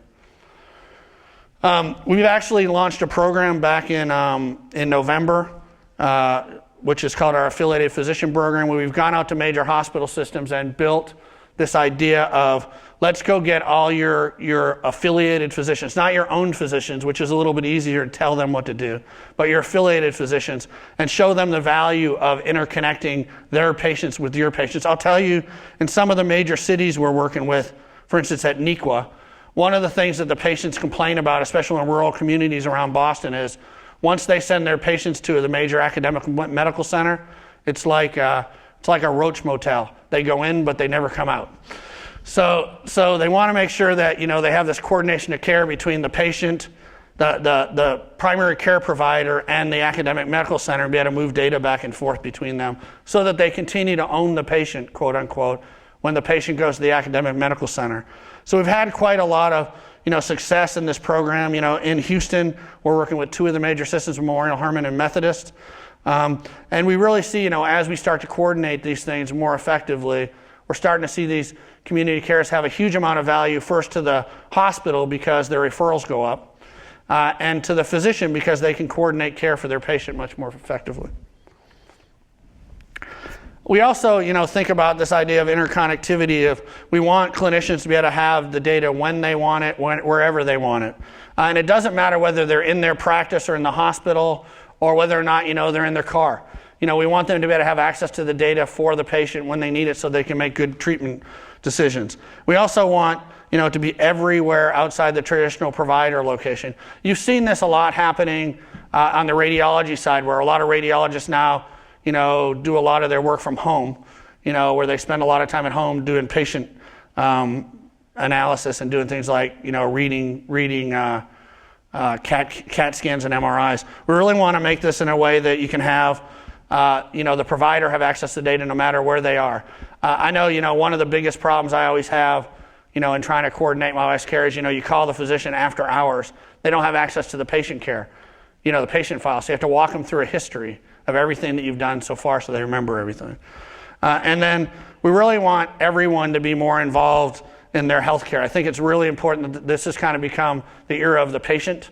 And you'll see, especially patients that have chronic conditions, or we're starting to see a big move in this space from a consumer standpoint around patients that have elderly parents now, especially the baby boomer era, that have elderly parents that want to be able to help coordinate treatment of their parents, away from the parent, and having access to the data and understanding what's going on. We have companies that we're working with right now on the partner side that allow you to be able to, from a home health standpoint, put a device into a home and real-time monitor whether or not a patient is, being compliant with their drug treatments, whether or not a diabetes patient is actually checking their blood sugar at a regular schedule, whether or not a diabetes patient, for instance, is inside or outside of their hemoglobin A1C being in the right range. So you can really have a secondary caregiver have much more access to the data and help to deliver better patient care for them. I'm only going to do one advertisement because I work for a company, not like everybody else. So this is actually a new device that we've actually developed called the Streak. It's an Android-based device. The good thing about it is it's an open systems device. And what it allows a clinician to be able to do is carry this thing around, have access to patient data real time. Most of the major EMR packages are on this thing already. And we've actually seen that docs really like this because, it fits in their lab coat. A lot of the other form factors that they have, they can't put this somewhere. They have to go set the tablet down. They have to do a lot of other things. This is actually a good form factor for them to be able to use with their patients. Apologize for the advertisement. As we really move into this era of personalized medicine, medicine really becomes personal to the patient. If you looked at the way that healthcare was delivered, over the last 50 years, you went into the doctor, you presented a set of symptoms. It was very episodic when you saw your doctor in general. The doctor would say, oh yes, I remember from med school, these symptoms mean you have this condition. You should probably try this drug. Now, that isn't the way it works at academic medical centers, but it is the way that it works in most primary care practices. They remember from med school, and they use, as he said, very few pieces of information to kind of decide what's wrong with the patient. If you look at, what's happening in a lot of major cancer centers today, it's really, using things like genomics and proteomics to really do things like translational medicine for the patient. Really understanding how you can use genomic data to be able to figure out what the right treatment is for a patient up front, instead of having to try, something that is only going to have 20 or 30% efficacy. And then we finally move into this real world of personalized medicine, where we really have to start to think about, things like how you deliver care in very different ways. Whether or not things like telehealth will take a big play into the way that you want to deliver care. Whether or not patients want access to things like social networking in areas with their physicians to be able to deliver, information to them. And then, you have to start to drive things around, how your genomic information affects really? Wow. 5 minutes. So how your genomic information affects, what kind of diet you should have and things like that. So we really believe that you kind of have to have a unified individual health information view where all the data about the patient is kept in one repository. And one of the things you have to really understand is that a lot of this data, like medical imaging, genomics, proteomics, digital pathology, for a patient could get enormous, for a patient as you move forward. So you have to try and find ways to be able to integrate all this data into the electronic patient record, not necessarily always completely included in the electronic patient record, but kind of as a virtual addition to the record. And in order to do that, in order to get to a lot of the areas that we're looking for, areas like to really bring this unified clinical health information view, you have to have, things like health information exchange. You have to have, access to electronic health records for the patient. You've probably heard numbers around that in physician practices, less than 10% of physicians have really moved to an electronic health record in a real way. You have to be able to do things like medical image archiving. You have to be able to do things like collaborative applications so that physicians can consult with each other really effectively. And then finally, metrics and reporting are really important, from a meaningful use standpoint. So I'll kind of move on. So we really think that, the last thing you have to do is really empower the patient to really connect to these communities of care. And I'll give you an example of a couple of places that we've been working really closely with that I think kind of show the power of the patient. This is a website you've probably heard of called Patients Like Me. It allows patients, with the same kind of disease state to be able to collaborate with each other about treatments and what they're seeing in the industry and what they're seeing from a clinical trial standpoint, and really help each other kind of drive through these conditions. It also, is a way for them to kind of garner, emotional support around these diseases. My wife uses this, for multiple sclerosis, and she spends a lot of time, talking to other patients she's had the disease for about 20 years now, and she's managed it fairly well. So she talks to other patients about, this is not a death sentence, and it's a really easy way to help patients, understand what the best treatments are for them, and how to most effectively interact with their physicians.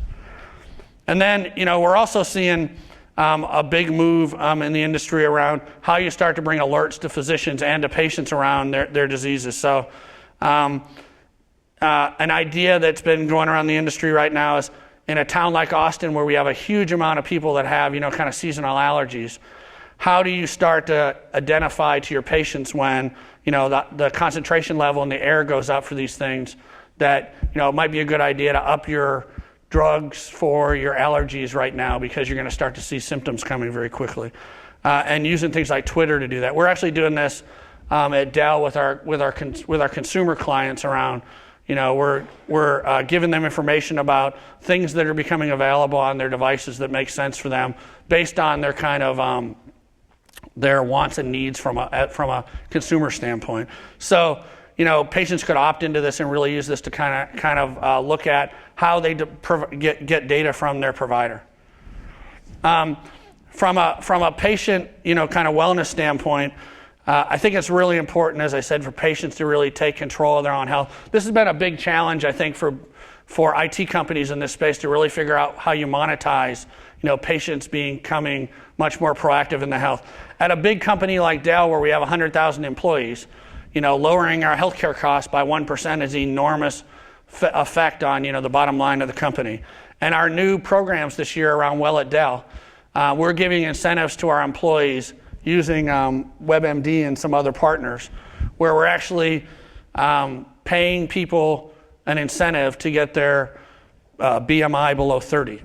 Okay, I know that sounds like pretty liberal, but still, to actually get our people. So last year it was around smoking cessation and doing some kind of a wellness program. This year it's your BMI is below 30, that you keep your blood pressure below 140/90, and then we're looking at some other factors that we're really trying to help our our employee population, really drive, cost out of the system. And it's also about, productivity for our employees. How do you have your employees be more productive inside of the environment? So I think that's all I wanted to talk about today. We really believe, that this idea of information-driven healthcare is really important to the industry. As I said, historically, there's been a huge disincentive for a lot of the software vendors in this space to play in that space, and programs, like the work that's going on at Vanderbilt really are making a difference in the industry and really showing the reason for doing this interoperability game.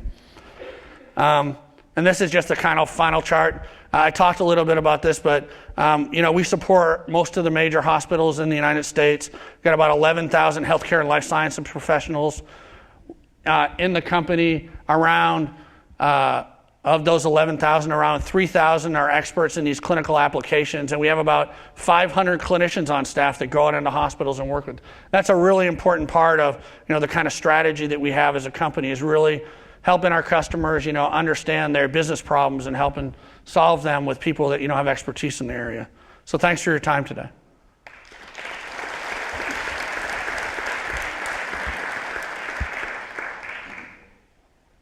Yes.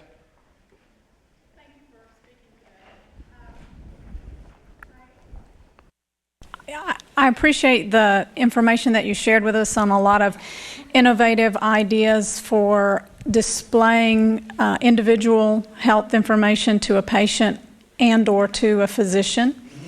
As Dr. Stead pointed out in his presentation, one of the challenges that a lot of healthcare organizations are facing is being able to look at the data across many patients. So to be able to show things like infection rate over time or mortality rate over time, what kinds of things are being done in the industry now to provide us with better tools and strategies to do that? Could you share some of the more recent approaches to that? So, if you look kind of across industry, right, there has been an enormous amount of work done over the last 20 years, especially at companies like Dell and Walmart and areas like that, to use large-scale data mining to really understand, see patterns that you wouldn't see before. And I'll give you an example outside of the industry, then we'll talk about some things inside the industry. But, one of the major grocery store chains and used data mining to be able to show that so they saw a pattern, they were using transactional data, and they saw a pattern for in their stores on Thursday and Friday afternoons between 4 and 7 o'clock, beer and diaper sales went up. Okay? And it seems like a correlation you would never think of, right? But the idea was, that, spouse gets a call on the way home on Thursday night and said, we're out of diapers. And they found out that if they, and they said, oh, it's almost Friday, I need beer. And so they actually reset their stores to put the diapers and beer on the same aisle, and sales went up by 35% on the beer in beer. I know that sounds like a really silly kind of example, but I use it because, the power of using data analytics. The power of using data analytics, healthcare data isn't any different than any other data. The problem that we've had historically is, 90% of the patient data is in primary care physicians and specialists, not in episodic care at the hospital. So we haven't had access to this data. So being able to get access to this kind of phenotypic and genotypic information moving forward around these patients is extremely important for us to be able to build these data analytics tools on top of it. Yeah, so there's been a lot of discussion. From a IT standpoint, there's kind of two approaches. One is building large-scale clinical data warehouses that hold all this data. Another one is building, the idea of a federated data warehouse where you have, kind of a meta layer sitting on top of it that allows you to access the data wherever it sits. And I think, there's studies that have shown both of them work great. I think yours is probably a clinical data warehouse. Is that right, Bill? So it's both methods together. So, there's a lot of situations, for instance, and I'll give an example of places like Houston where, the systems don't always want to share data effectively. But having the data available from a they don't want to surely put it in one data warehouse, but having a federated data access so they can opt into certain kinds of data, that allow you to be able to do much broader studies around patients is really important. I'll tell you that, from a pharmaceutical chemistry standpoint, one of the biggest problems that pharma companies have is finding good populations of patients to be able to do effective clinical studies. And if you had all this data available, you could data mine this thing in a very effective way, at least to identify what patients would fit, patients between 35 and 45 that have type 2 diabetes, but are also showing, some kind of heart condition. So you can start to find really good cohorts of patients very quickly. Currently, right now, some of the biggest institutions in the world literally go through medical records one by one to find this data. So.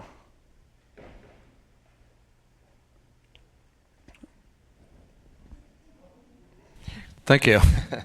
I have a question for you. It seems like I'm neither an IT person or a medical doctor, but two things I've been kind of listening or hearing from your end. One, or in the conflict, one is the need for information, and the other one is the privacy issues.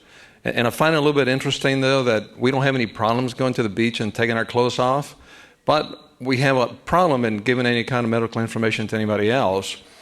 And the question comes down, will there be a place on it similar to a credit bureau where personal information is obtained there, so it may take the problem of moving from one area to the other? And the second aspect, the issue you brought up of taking a van full of medical records, when will I be able to go to the doctor, hey doc, here's a flash drive, put my stuff on it, I can look at it at home, or when I go to another doctor, he can look at it as well? Is that technology in the near future? Yeah, so there are physicians now that will put your electronic medical record on a memory stick so you can move it very effectively.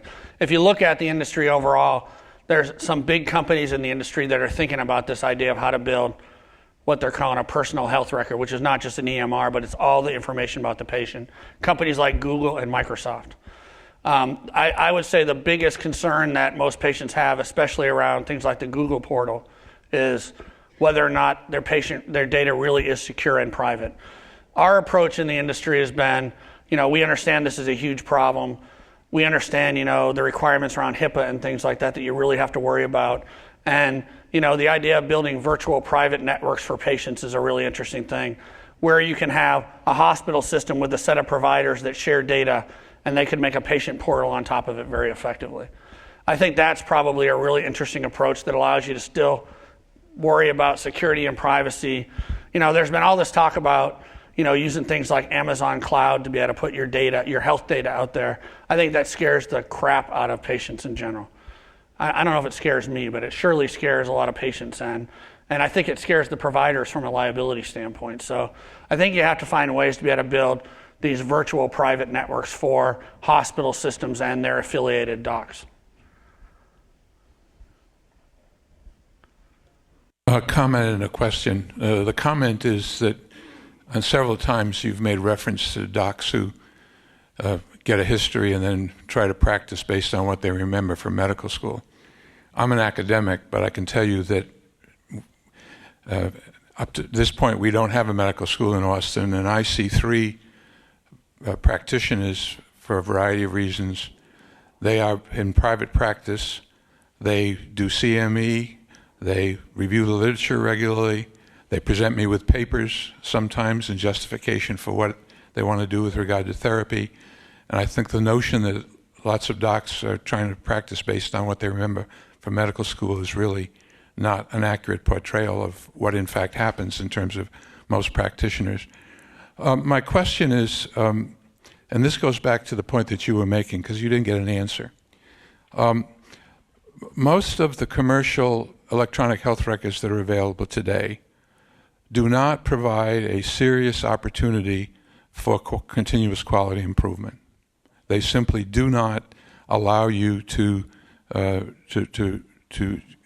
analyze data. You mentioned the patient with hemoglobin A1C on an individual visit and whether they're in a range. Try to find that out for your practice or for the hospital's practice or whatever. When we've tried to deal with those vendors, they've been very slow and very reluctant to innovate. My question is, what specifically is Dell doing in that area with regard to, in fact, measuring outcomes and improving quality?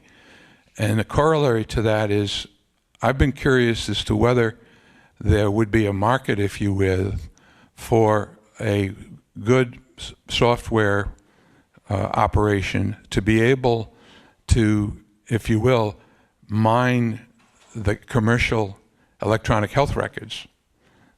I recognize there are proprietary issues here, but the question of whether there would be a potential for finding ways so that if an institution or a group of providers had a particular vendor, whether another vendor would have the capacity to help analyze that data in a meaningful way. Yeah, so wasn't making a shot at docs at all, to be clear.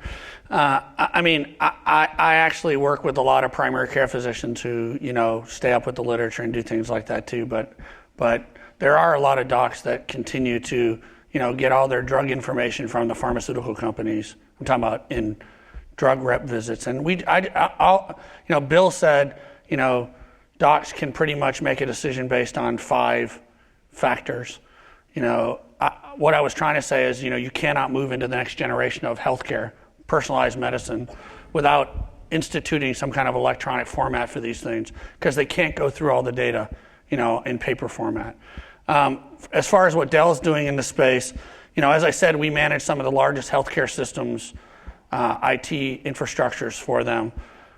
It's a very burgeoning space for what we're starting to do in the space. We are not going to become a healthcare IT software company from a EMR standpoint, but we do see our place in the industry of integrating all this data together and being able to do large-scale data mining on top of it. And we're working right now with a lot of major software vendor partners to start to build a platform around that. So watch this space. We're not there yet. We're also talking to a lot of major academic medical centers about how to build the effective reporting for things like meaningful use, so that they can qualify much more effectively. And our large hospital systems, I will tell you, are all over the map in the way that they work. If you look at some of the systems that we work, some of them know that meaningful use is coming. They know that they have to do something about it. Other ones know exactly how many dollars they're going to get at every one of their 63 hospitals on Tuesday and Wednesday. So they've done a huge amount of work to really understand it, and now they're moving to the step of, what do I need to do to qualify for meaningful use most effectively? And a lot of it is around how they build the reporting mechanisms for driving meaningful use. So we're working with a lot of our largest customers to start to build the platforms to do that. And you're right, there has been this kind of move in the industry, especially from these big software vendors, that they don't want to have their data shared very effectively because it makes it easy to do a vendor swap very easily.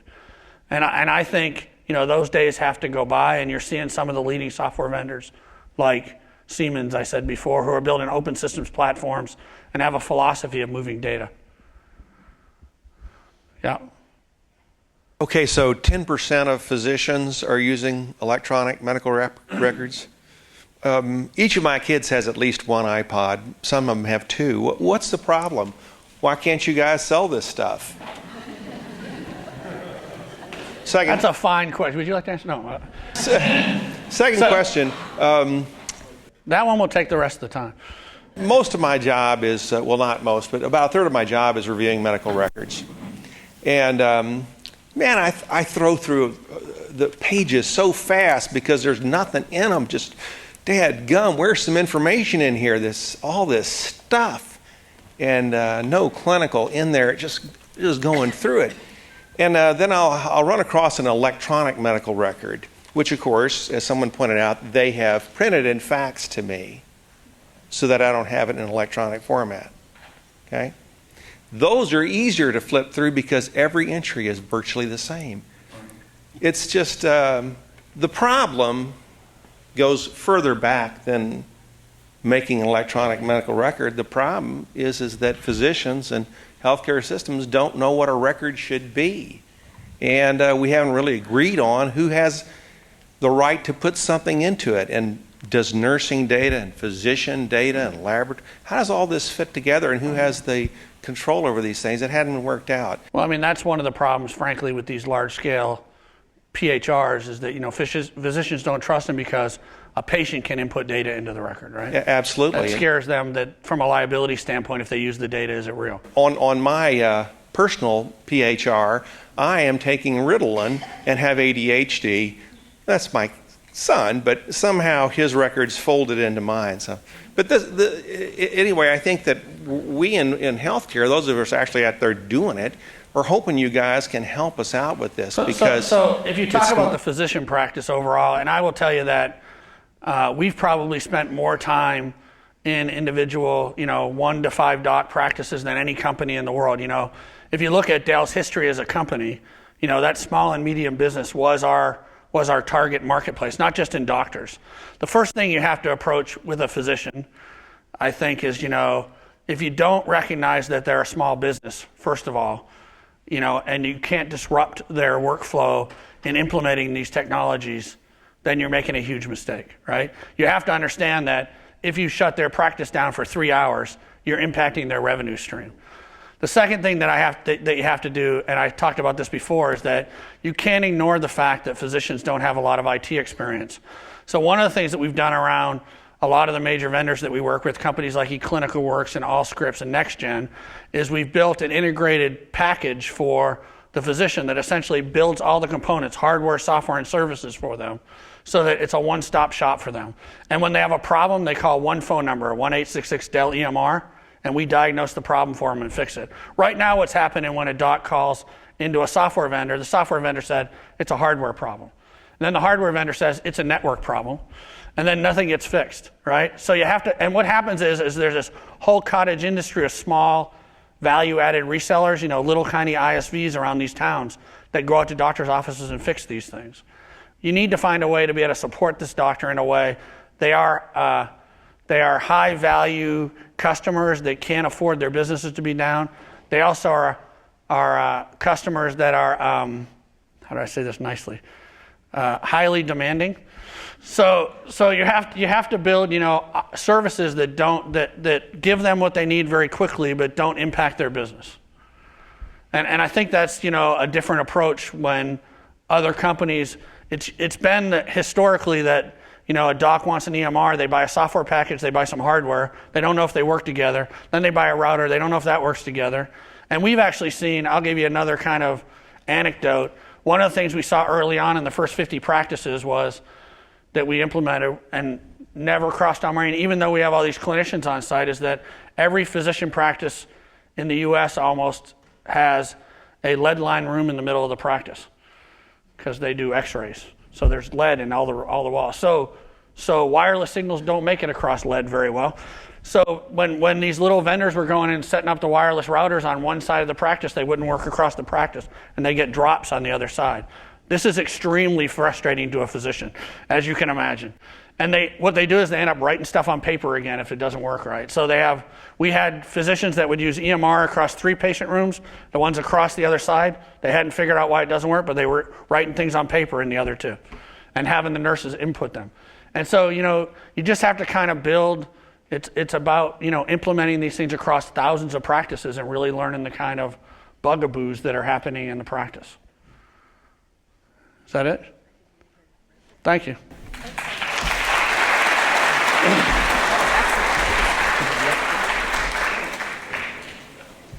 Well, we're going to, thanks very much, Dr. Coffin.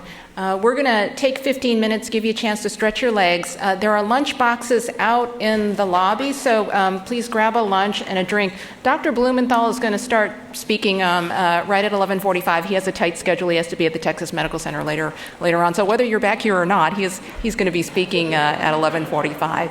Restrooms are on the side. Thank you.